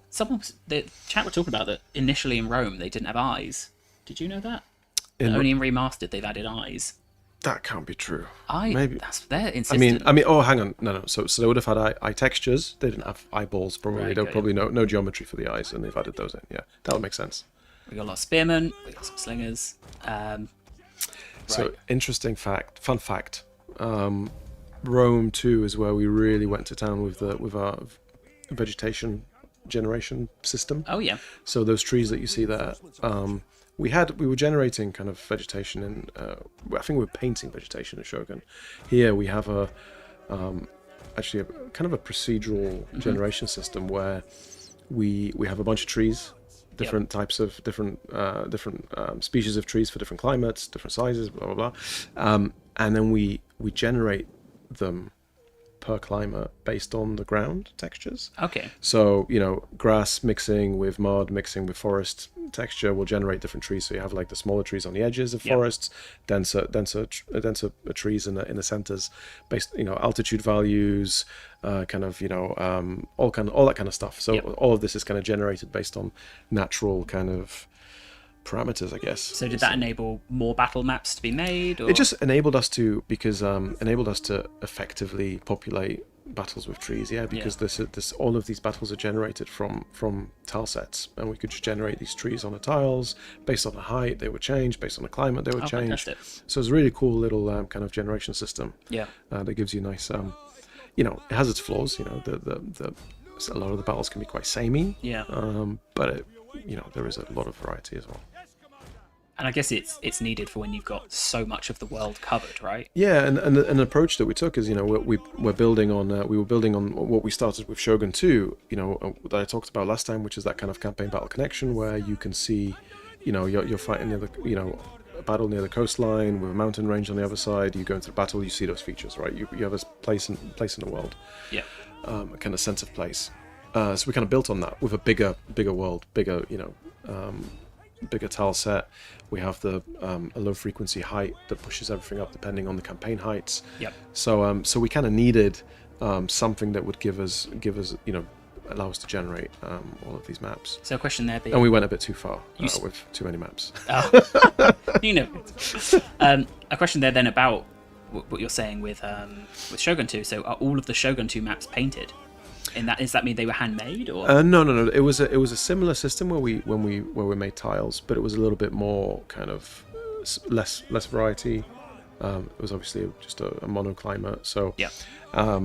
There was a more kind of more hands-on approach with the tiles. Yeah. Here we kind of had some broad stroke generation with the trees, but the trees also, you'd essentially paint the vegetation by painting the terrain textures and then regenerate, and you'd see it kind of changing. Roads, there's a road there. Those roads are essentially, that's a linked tile set that kind of connects the outfield into the infield and keeps going based on the roads on the campaign map. Same with rivers, same with coastlines. So yeah, a lot of thought went into kind of generating these battles. And the mountain range you see there is the same place you'd see the mountains on the campaign. Yeah. The enemy general's dead. hoping the same isn't for me soon. I think we can get into those slings, all right. Yeah, I'm sure you can. Bit of cavalry micro. We you know, maybe you can make up for your Shogun 2. I'll tell you what, I watched on Shogun 2 back. I was quite impressed that I won that big siege. Yeah, but you kind of did just abandon your cavalry and not really. In Shogun 2, you don't need it. You know, it's all about the Yari. You know, it's all about the spear with Bonders. This is what I'm learning immediately about them. They love these spears. They love a spear, and the slingers. Right, let me have a quick look here.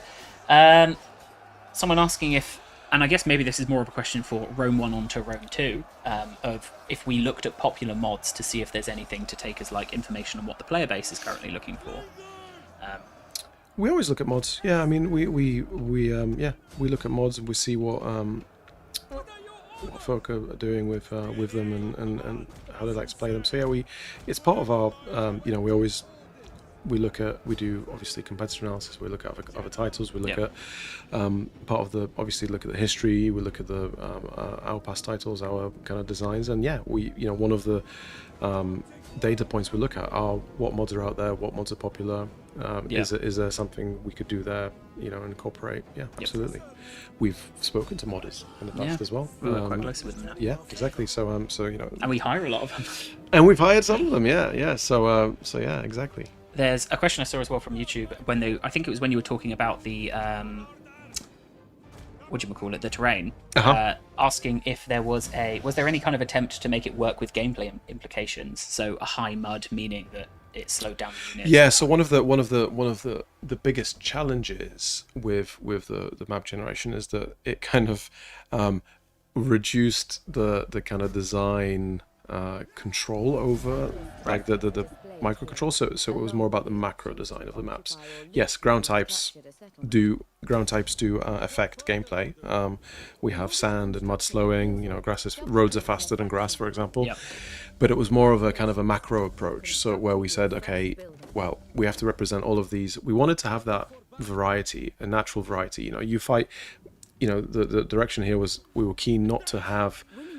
We didn't want you to see the same battle over and over again. You fight a battle in the south of France, then you're fighting, in Scotland, and oh look, it's the same battlefield. Maybe the pine trees are pine trees instead of, olive trees, but it's the same battle. We wanted to avoid that. We wanted to give you that sense of immersion and variety that you are literally, one of my fond memories of playing Rome 2 was when I was, campaigning towards Carthage, and I would fight a land battle, and I can see down on the horizon there's the coastline, there's Carthage.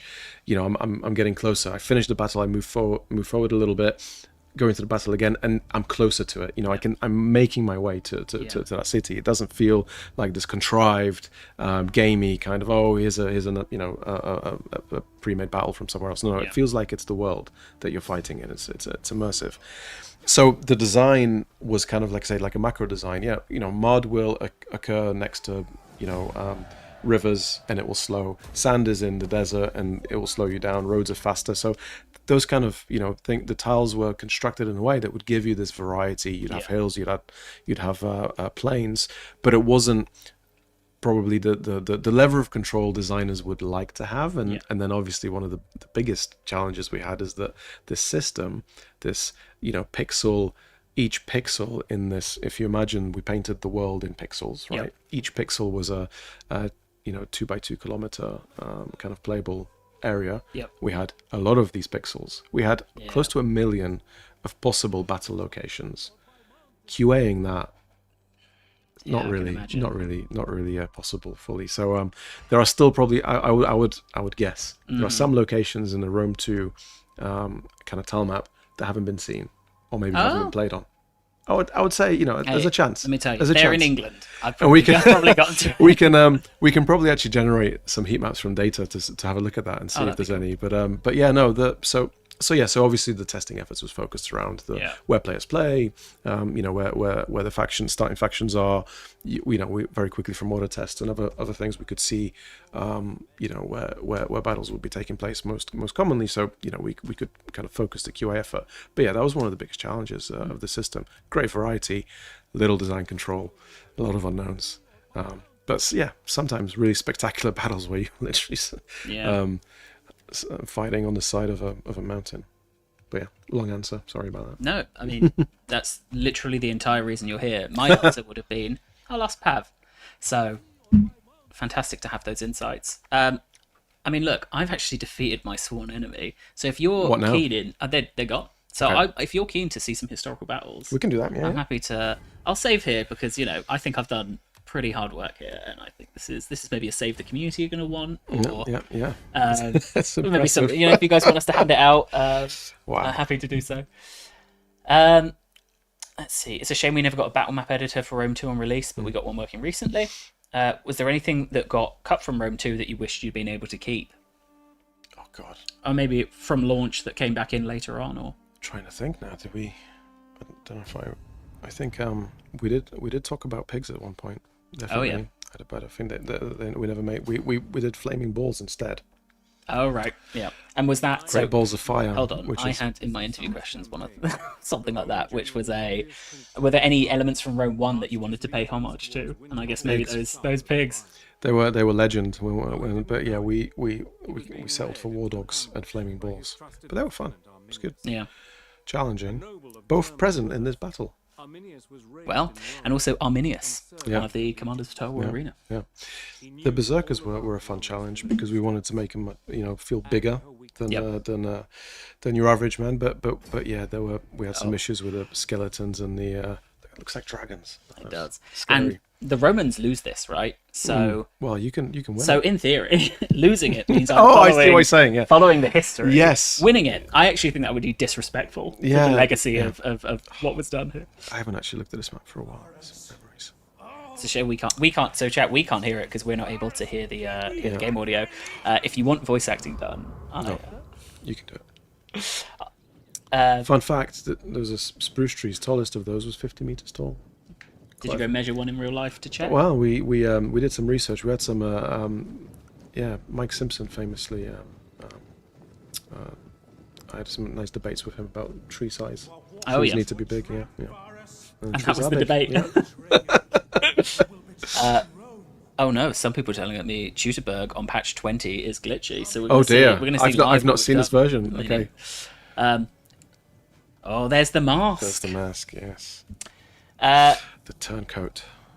Let me have a quick look over here, just while we're talking.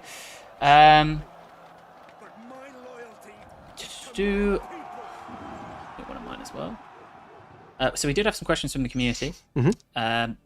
Someone asking about the pottery aesthetics of the unit cards in Rome 2. How you kind of settled on those over some of the previous styles. Should have asked Kev. But yeah, no. Oh, balls. This is why they lose. I think it was one of the if I remember my conversations with Kevin in the early days. I think the idea was that we wanted something that was kind of intrinsically kind of reflective of the period. Yep. And those artifacts, the pottery kind of style is just so strong, right? As an iconic. Which was I think definitely a strong motivator for that. Yep. I don't think I've played this battle in like 10 years.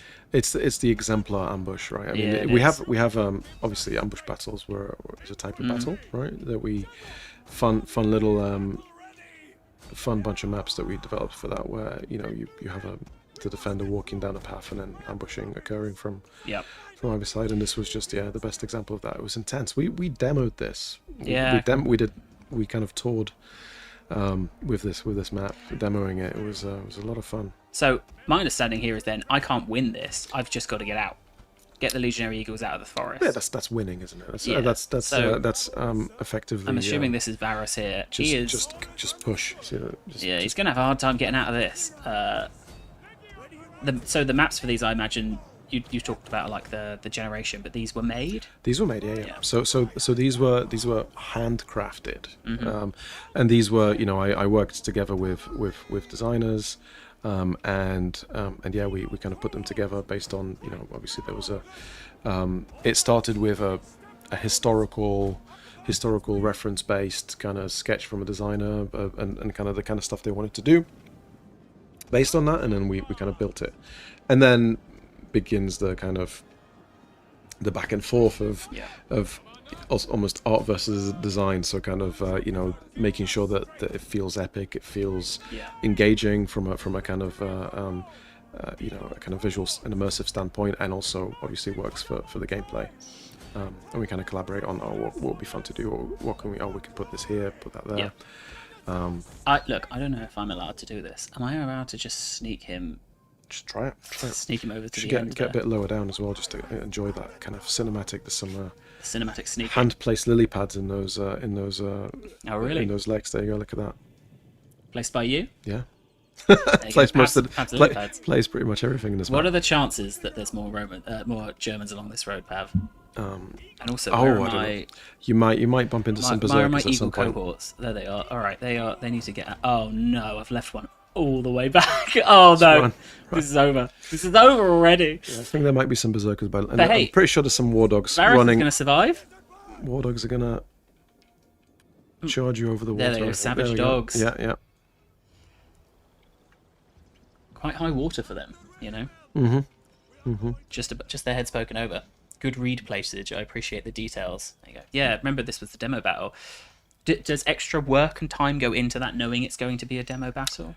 Yeah, so not just that it's a demo battle, it's a kind of historical battle. So it's kind of a set piece in a way, right? Yeah. So it's we have ideally every map would have this level of control, right? Yeah. Where we can really control everything. And that's the kind of direction that Warhammer took, for example, right? So the Warhammer titles are less based around that that kind of real world, and I think there was a question about that in the chat actually, that kind of connection to the world, because it's a fantasy world, right? So it's a different motivation, right?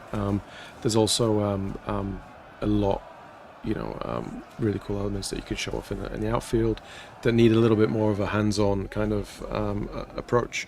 For the historical titles, we always took that connection approach because our historical games take place in our world, in the real world. Everybody knows and has expectations around our world that we live on. So that campaign to battle connection, for me is a core historical kind of title tenant, which we've taken from we took, and and you can see that here in Attila and Free Kingdoms, and and in the future. I think what was fantastic about this and the Shogun 2 demo battle as well was because so much of it is emergent in these kinds of historical battles. Like you play them over and over, and you learn where the units are, and it's like it almost becomes now that I've learned everything, I can finally take on the history of it all. Yeah. And I think that's what's always been so cool about them. And they've always had Varus is dead. This has gone, I've tried to recreate this as historically accurately as possible. These battles have always had, I mean, to the question that you had, what are your kind of proudest kind of art achievements or whatever in the titles or whatever, I think for me it is the historical battles, is these battles. I mean, as a I was art director on Free Kingdoms, so for me Free Kingdoms is Kevin says Shogun 2, for me it's Free Kingdoms, because that was my baby, right? But yeah, even there, the battles there, the demo battle that we had, another ambush battle in the night, with the lanterns, that was my pet little battle that I worked on that I loved. The battles here, so like Cannae, obviously really iconic from the Second Punic War. Hydna was where the Romans beat the Greeks, right? Carthage, another one. I mean, maybe we should jump into there. You want to see Carthage? Let's see Carthage. Hey, look. You know what? How much harder can it get? This was a very hot topic. Carthage. It was. Carthage was the first. I think the first look of Rome 2. Yep. I need to think back in my history. This was the first time we showed it. And when we actually showed it, I mean, I kind of teased this in the Shogun 2 stream, but when we built Carthage in Shogun 2, because it's I think obviously when Rome 2 follows on from Shogun 2, right? So we actually built we always pick up from the previous game, and the first Carthage map, the kind of proof of concept of cities in Rome was in Shogun 2, technically, because that was prior to us shifting to the updated terrain engine, essentially the terrain system. So it was built within that kind of the Shogun's terrain system. And then when we actually brought the new system online, we had to rebuild it within that. So obviously, if you look to the outfield, you see the coastline again. That's the coastline that carries on. If you went into debug cam and zoomed out, you would see 64 kilometers of coastline taken from the campaign map. You know, and that's why this Carthage is the Carthage you see on the campaign map when you fight there, as Jüterbog Forest is also there as well, and all of those maps are actually in the map. So, what are your recommendations for taking on Carthage here? Just I would say. Where would you put my boats? I Some would. boats over here. I mean, it's very far away, isn't it? Maybe here. I kind of like just going in, but you can't get many in. You could flank, or you could go. You could deploy there. I mean, we kind of in the demo we deployed here and then went forward because you've already got forces here that we need to support. So you would stick them like here. Well, it depends. You could flank. Flanking's good. It's you know. So what? Some all the way around to like here. Yeah, why not? Just give it a try. You know, why not? I just love the spectacle. It just looks beautiful. So I'm just gonna admire it whilst you play. I mean, yeah. Don't look. You look at the models. That's what I want you to be looking at. Not anything else. All right, we'll at least move up. Like the details, just incredible, aren't they? The Roman forts and. All right, let's see where we can go here. Yeah, you're right though. There's very few people on this side, isn't it? They've really sent the losers onto the flag. Yep. Let's keep that just not being shot.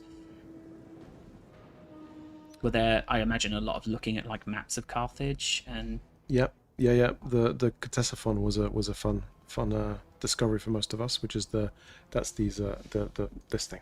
Yep. It's called a Ctesiphon, I think, if I remember correctly, which is a epic dock. That's absolutely insane, isn't it? It looks almost sci-fi, and and you can see like that kind of inspiration there. Yeah.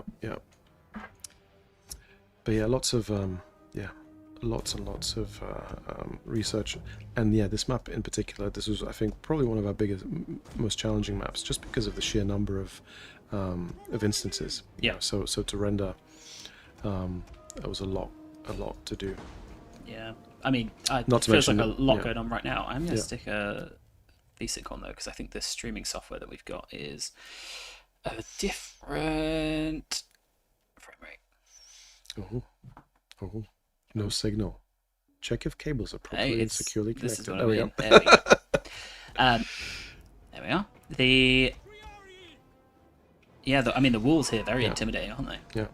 One of the coolest things about loving history and getting to work on these games is just being able to bring it to life. And when we have the opportunity to research and recreate battles, or particularly cities, bring them to life is just fantastic. If only we could do that for literally every city, but then we'd probably never get finished. To be able to like read about something like Calais and then go and play it. For me, the reason I love Total War so much is because obviously I love strategy games, crash strategy, but I love history, and for me it's the ultimate kind of time machine. To travel back in time and kind of put yourself in that world, which again, that's what always drives me, is trying to recreate these worlds and make them believable and connected, so they're tangible and immersive, and just get lost in.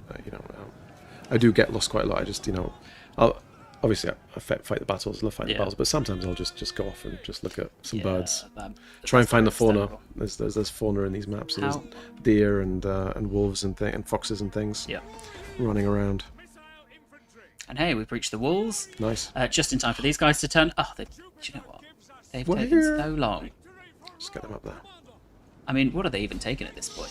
Are you using any of your formations? Oh, am I using my formations? You know I'm not using my formations. Let's put that bit as well. But at least I've got these guys going around. Yeah. Glorious. Someone's saying that, precisely if CA had a slogan, it should be, it's not just a game, it's living history. And I think that was very much the philosophy taken, right? And I'd say that's what motivates us, right? That's why that's why we're so into the authenticity and trying to really try and.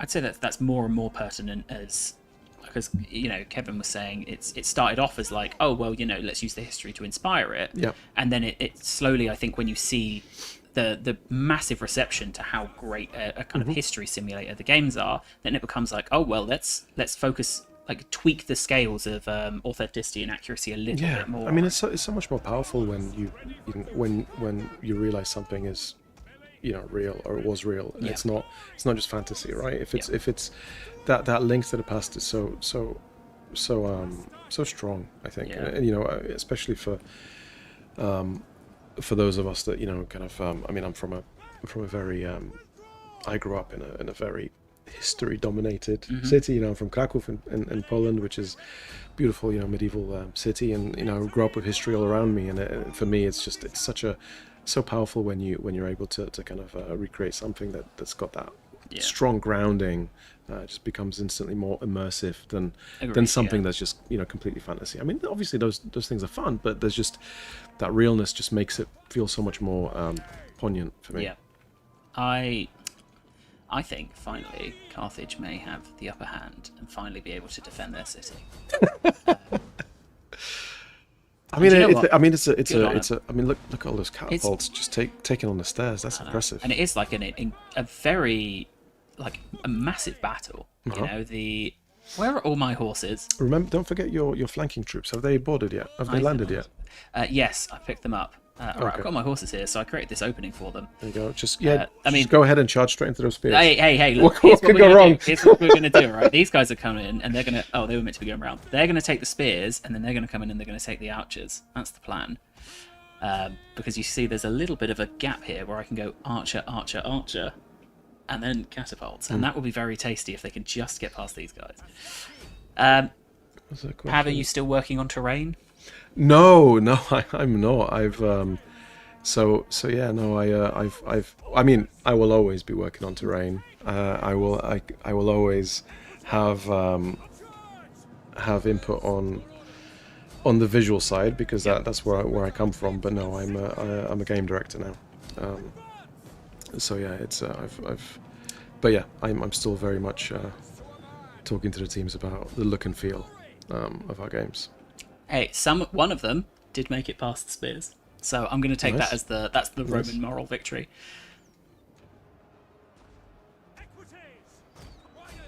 Very few of them also made it past. So a question, where was it? What was it like setting up unit variations? Yeah. That's one for Jack, actually. I don't know if you're getting Jack back on at some point, but he was always... He's coming on for Thrones. Nice, there you go, we can talk about... But yeah... Couldn't have Thrones without Jack.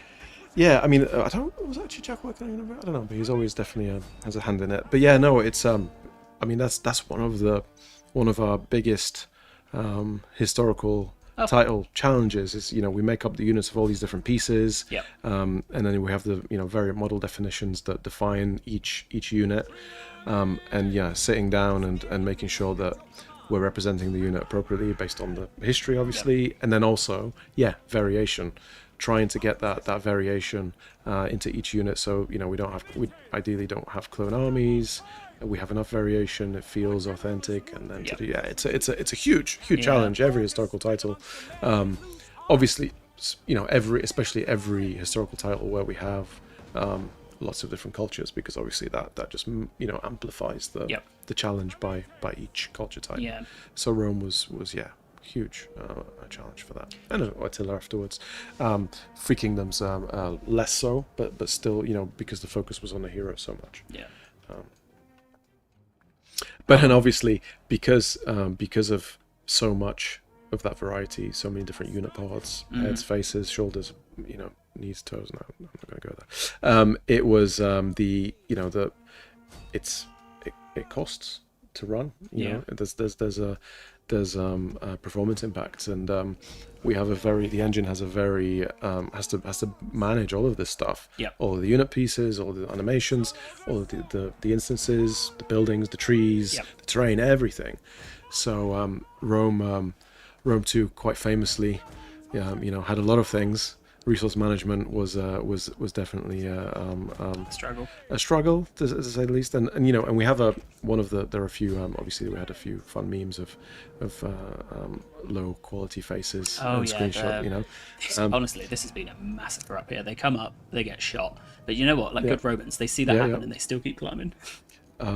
Because one of our ways to manage resources is to kind of downgrade different bits depending on performance, and sometimes the units and all the pieces we kind of drop those LODs.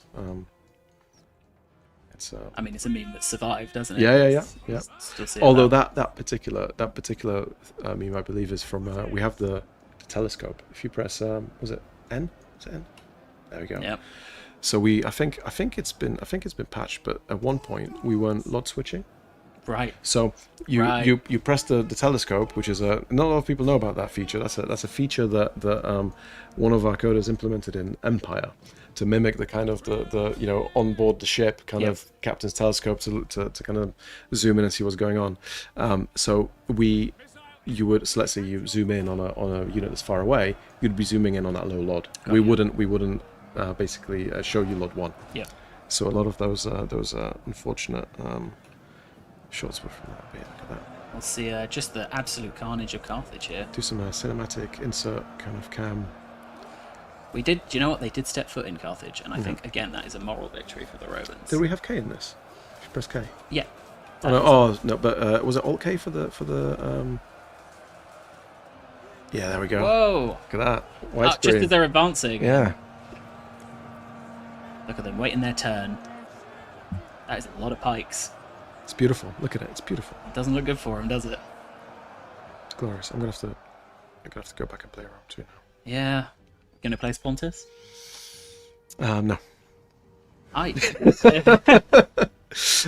I've been I love Attila personally, so whenever I go back, I actually go back to Attila. oh yeah. So, but I need to go back to Rome too. Any It's been a while. particular fact? We haven't. I don't think we've got an Attila stream. So if you want to say anything you shame. love about Attila, now's the time. What I love about Attila is that we moved on to, and also Attila was it was my first title as essentially kind of an art director, a lead artist at the time, but it was essentially the art director role. So yeah, had more kind of had a broader scope rather than just terrain. So so it was my first game where had that remit. So yeah, it was fun and had that great kind of it was survival tool. All right, you have to survive against the apocalypse. It was great. It was really fun. There was a question there as well of how did development for Rome 2 differ to... I'm just going to jump into another historical.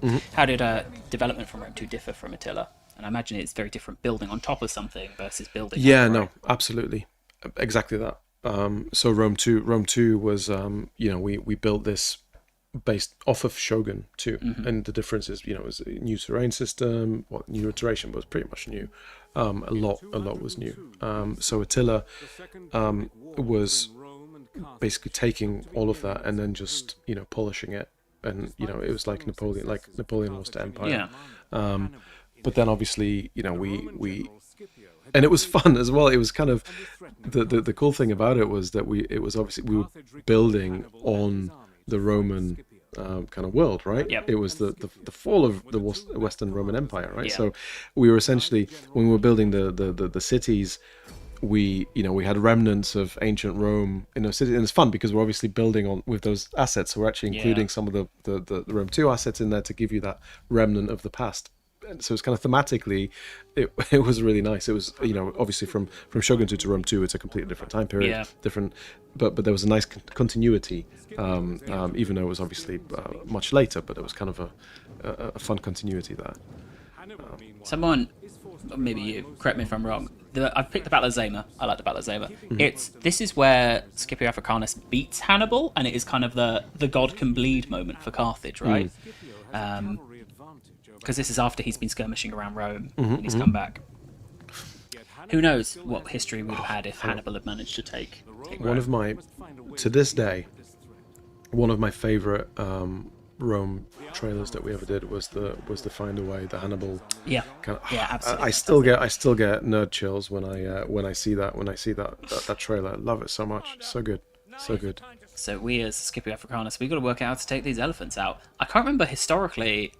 Was it in my head? I think this is where the Total Wars have rotted a part of my historical brain. In my head, I'm like, was it burning pigs that they sent at the elephants? Yeah, it was. Yeah.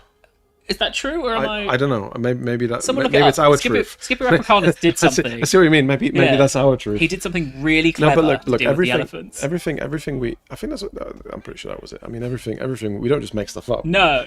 We will. But I don't have. Where are my pigs? If we can find a reference, even the faintest reference, we'll use it. You know, we don't make it up. But where are my pigs right now? You know, if this is what I've got. Oh no, I see spears. They'll be better. Oh, at least don't turn your backs to them, I guess. Those elephants they're actually not doing too hot, are they?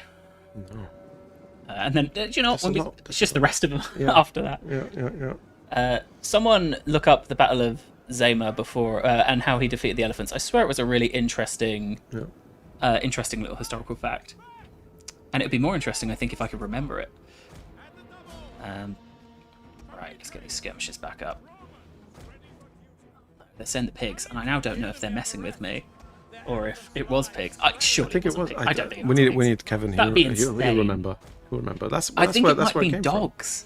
But now I'm questioning everything. Flaming dogs. No, I've played the Battle of Zama so much, like making it, that now like my version is the real version. You know, whatever happened historically. All he has to do is scare them with trumpets. That was it. Okay. Trumpets, flaming pigs. They're so similar. The sound is probably comparable. Ooh, it's got the Numidians. They are going to be quite nasty. So this is a bit of flatter map as well. It is very flat compared to Carthage. Yeah, I think this is this possibly was well actually we probably just probably click-genned the actual location of where this battle took place, and this is what we got, because the one of the cool things that we did with in Rome 2 is the click-gen map, right? So in custom battle you can literally click on and generate all the battles, there's, pixel on each pixel, and it'll generate. And for a lot of the historical battles where they didn't require such a tailored kind of like Jüterbog Forest has a clear kind of ambush kind of mechanic or whatever, we just went to, okay, well, hey, we've created the world. What does the actual location look like? Okay, yeah, cool, that works. And maybe a few tweaks here and there if needed. That's really cool. Oh, where are my spears? There they are. Let's see if we can catch them. I'm really having to stop tempting myself from going back to that letterbox view. You know, just do that and then really hit insert, select a unit, hit insert, and go. Where's the insert? Here we go. Welcome to Zama. Am I pronouncing it right? Is it you? How do you? There's like a button, isn't there, that you can click to swap between? Yeah. Hold on. Let's find someone who's who's really in trouble. Let's throw some people in. You want to see a first-person cav charge? Yeah, let's do that. All right, let's see what we've got. Not into the spears. I just can't do it. Here we go. Boom. That was me. That wasn't the game. Yep. Nice. Got their zebra print there by the looks of it. Yeah. Best pants in Total War game. We should have a look see if the Nile battles there. I figured that's where we'd end up on. The Egypt one, I like all that roads lead to the Nile, as they famously say. A lot of other people I saw in chat as well, also discovering Cinematic Cam with me for the first time. Oh really? Well, there you go. Go home and You're play welcome. There you go. Cam. I think we still have it in all our games. Yeah. We will jump back to the chat questions. I just wanted to ask one question that I saw on the forums. Yep. There was a question that we asked Kevin, which was if you had to choose from the art you've designed, which I think Kevin's kind of taken to be like the general art style of the games, which is your favourite? Well, I think I've already spoken to that question by saying, well, Free Kingdoms, all of it. Yeah. How it looks, love that. I'm quite fond of the front end sequence that I put together. But yeah, that was actually that's a fun little. I had a little crusade when I joined CA. Well, not when I joined, but when I kind of into my years, where we, I loved the front end sequences of Rome 1 and Med 2, and that was my little crusade to always try and do those. So for Empire, I did that. I basically put that together. It wasn't scheduled, wasn't planned. Yep. Because it was always quite one of those things that kind of maybe wasn't really thought of too much in those days. So I kind of put that together. Then made sure we do it for Attila as well. So Attila has that sequence as well. And then for Free Kingdoms, just there wasn't kind of much time. We couldn't we had a bunch of other stuff to do. So so I put that that sequence for the front end together as well, just to have that kind of that map moving, just have some animation, have some motion. You know, so yeah, that was fun. But yeah, I think I just love everything that we did for Three Kingdoms from a visual standpoint. But yeah, and then the historical battles. You know, all of it. I mean, I'm still here after all these years because I love the games that we do. Yeah, just love it. So yeah, all of it, all of the games, all of the work. I can't choose one thing. I can't choose one thing. Choose your favorite child, isn't it? Yeah, if there's one particular asset, I think the bamboo water wheel in Three Kingdoms, because that was a bit of it took a lot of effort to get something animating in those maps, but it's a fun little world kind of immersive thing. I see someone asking about I definitely don't know the answer to this, so I can't imagine you will, so I won't throw it at you, but just to say I've acknowledged it, and I'll see if there is any answer of if there's plans to introduce DLSS to any existing Total War games. We might have to get our tech director we in are here. not the people who know the ins and outs of DLSS. Well, look. I'll speak for there myself, are not for you. all these things are somewhere on a list. Yeah. And it's a case of when's the right time. Yeah. Can it work with this particular release? Can it work with this particular tech? So all of this stuff is something that we we think about, we consider. It's all about when and how. I'll tell you what though. Speaking of, I believe last week, a lot of the older Total War titles made it onto GeForce. Nice. So that's something that I've seen. I think especially the South American community have been and creators have been messaging me a lot about that is such a crucial way of them to be able to access those games without needing to buy a massively expensive computer. Okay, cool. But that's one of those things that's been on the list for quite a while, and it's just having someone to be able to take the time to do that kind of thing. Yeah. I think this is going okay. I've encircled them quite a bit. I think it's if anything goes well, it's I think hugely impressive considering that you're having to conduct a semi-interview, look at chat. You're not really you never trigger a single unit ability or formation. Don't need them. Don't run them. So I think it's a great testament to your skill as a player. I think if anything goes remotely well for you in this game. I look at them and I go, I think I can beat that unit, and I right click. It's Control A. Any more than that click. requires if I'm sitting at home and I've got time to slow the cross formation, is that a special? It's where they're going to be going, right? It's a little homage to history. For them. Yeah. They're not holy yet, but it's coming. It's coming. Josh about to learn encircling does nothing in Rome 2. I spent so long encircling, but there's Cannae, so it's got to. This game was so great. It was my last physical purchase for PC. Well. I like to imagine that I know they've said physical purchase, but actually they've never bought another game again. They got Rome 2. That's it. They're I'm going to find every one of Pav's maps. Every one of them. All 900,000 potential battle locations, or whatever it was. Was it 700,000? It was a lot. It was ridiculous. I'm pretty sure Scipio Africanus is going to die. And he has, and I think that's probably the end of the battle. Dear. But that's all right, because we have 3 minutes and we wanted to see the Nile. Yeah, it's a good Nile. That was fun. That was a fun map. Do you know what? I actually think that has a fun ship in there. Big ramming. I can't remember the ship's name, but it was a fun one. This is difficult because we have 3 minutes and we really should go onto the Nile. I'm actually having a lot of fun in this battle, and I think this is very 50-50 right now. But I will concede. A costly enemy victory we will take. Oh no. Hold on, I'm gonna have to reboot. What did you do? Also, upsettingly, I didn't have time to get a Rome 2 background for us, so we're back in Rome 1 with the I could have sent you a photograph. We the preview event we did for Rome 2. Yep. We did it in Rome, Italy. Oh yeah. On the set of BBC Rome series. Really? Yeah. So it was kind of recreation of ancient Rome for the movie set. It's interesting because Gangs of New York set was just down 100 meters away from it. That's in New York, isn't it? No, yeah, that was in Italy. We went rummaging actually through the Gangs of New York set at one point just to explore, and got attacked by fleas and had to run away. Oh, so that was a fun experience. But yeah, I have a photo literally just like that of the movie Oh, set. wow. It was yeah. Well, I made that 10 minutes before we went live. That's impressive. So if I'd had 15, maybe we could have got the picture.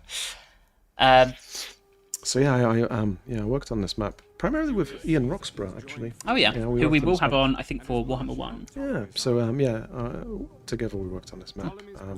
It was fun. I had to really. I remember how debating to get that height in because it was really flat to begin with. I was like, oh, it's too flat. We need to needs to be more epic. So really kind of worked on. So to add the vistas. Yeah, just to have that feeling of scale and Yep. and kind of scale.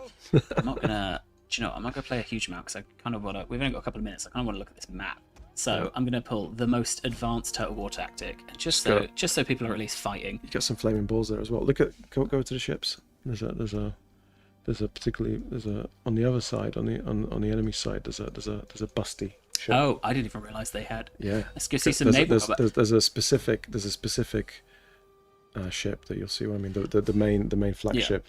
There's a nice sculptured. There we go. Yeah, look at that beautiful Egyptian sphinx there.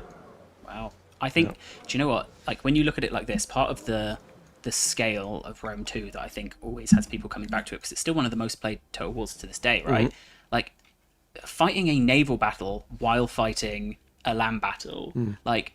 Whoever pitched that internally, like surely the first reception must have been like, "That's insane, Jeremy." Combined battles is the ultimate, the magnum opus of battle. Yeah, it's all of it in one. Insane. Yeah. Oh, this is fantastic here. Yeah. Wouldn't want to live there. No, but yeah, that was fun. Just trying to put something in that felt nice and different. Funnily enough, this was my second Nile battle because the first one, and there's pyramids there as well. Look at that. Oh yeah. The first, I actually worked on the Napoleon's pyramid battle. Oh yeah. Nile battle, yeah. So this was kind of a return to the Nile for me. How many Romans do you think I can get killed by those flaming balls? I don't. A few. It's a bit like a but bowling. also watch out that you don't kill your own because they will go. Oh no, those are theirs. I want to see how many I can, sorry, take yeah. out of me. I'm not paying attention. Yeah. Oh, but you know what? We also had elephants. There's camels in here as well somewhere. Camel riders are fun. Someone saying Egypt's been in a surprising amount of Total War games. I wonder what the faction, like the historical faction that's been in the most Total War games is. Could it be Egypt? I don't know. We'd have to, I don't remember them in Shogun 2. Well, yeah, no. But I feel like they'd have a good shot at it. Yeah. Oh, wow. Fun. Well, I have to go back and play. We are pretty much at time. I'm just going to have a very quick look. I didn't get to. I literally didn't 1 hour. get to, 1 hour is too short for I these know. things. We need to. Well, do you'll be longer back with us streams. for Med 2 for an hour Mm-hmm. in either a week or two. Some variation of Britain is a very good shout as well as the most appearing faction. Yes. I'm just seeing if there's any of these questions I really, really wanted to ask. And some of them would appear in Shogun as well through the through the trade. Oh yeah. Yeah. It's Britain, yeah. Britain probably is the answer. I mean, you've actually answered a ton of these. I guess the one that sticks is the realistic style of this. Like it feels like it's become a lot more grounded here, like colours especially. Was there like a choice there of we're going to try and be like uber realistic here and The colours, yeah. I mean, brown was a strong, Yeah. strong. But yeah, no, I think we Hit me. wanted to, this was, we wanted to be a bit more gritty, a bit more realistic. Yeah. I think, kind of this kind of gritty kind of, this kind of palette was kind of in the zeitgeist at the time. So I Yeah. think it's probably a bit too orange, too brown for now. But yeah, I think we definitely wanted to avoid the kind of super bright colours and Yep. saturation of the original. yeah. So we wanted to bring it a bit more, and obviously with Attila we went further into the brown. Yeah. And then Three Kingdoms was complete Bit opposite. of a palette reset then, Bubs. Well, with this kind of hold on, ready? You've taught me that. Yeah, there you go, beautiful. And just to speak to the question in chat, yes, diplomacy in 3K was absolutely. I mean, there was a character focus for sure, because that's the kind of story of the book that it's based on. But yeah, diplomacy was a big focus in terms of leap and feature set. honestly, this cinematic camera is such a fantastic discovery. Well, I'm glad I could. Oh yeah, damage. Yeah. Ships were fun. Back. Yeah. All the damage panels, all the destruction states, and then the repairing as well. Oh yeah. Get them. Here we go. Ram. Oh. We need to do a few more before that splits in half. Let's go again. Keep going. Oh, I've got more coming in. These guys are just so flaming ram. Here we go. Keep taking them. Oh, they've given up. And no. honestly, I think that's the victory that we've seen. This one ship was really the nemesis of the stream. If only we got the sharks in. I don't think we ever got the sharks in. Oh, were there plans for sharks? There's whales. Oh. You will find whales in some maps for fun. Just to the left of Iceni, right? And we wanted to get some sharks in just for some fun Jaws action for when soldiers go overboard, but we never got. We could have recreated Gladiator 2. Yeah. God, no! Don't talk to me about that. I don't want to talk about that movie. Well, I'm gonna stick us back to studio camera. Thank you very much, everyone, for tuning in for our little trip down Roman Lane. Nice. Appreciate you all coming along, and thank you very much to Pav for joining us. Pleasure, once again. You will be back. Unfortunately, for those that don't want to see me back. No. I've seen no one complaining but me. So thank you so much for coming. Thank you. It's always really insightful. And that pretty much brings us to the end of another episode of Total War 25 live. Thank you, everyone. And if you want to be notified of when we're live next, be sure to follow us on Twitch or subscribe on the Total War Live YouTube channel. Tomorrow, we will be showing off some Rome Remastered Eras Clash battles. Nice. It was really difficult to choose between Rome Remastered or Rome 2 for the battles. So I didn't. We'll do Rome 2 later on down the Eras Clash. I filled in, I think it was the arena slot is going to be Rome 2 because it's a successor. So yeah, tune in tomorrow. But otherwise, thank you very much, everyone, for coming. And we will see you next week. Thanks, everyone. Bye-bye.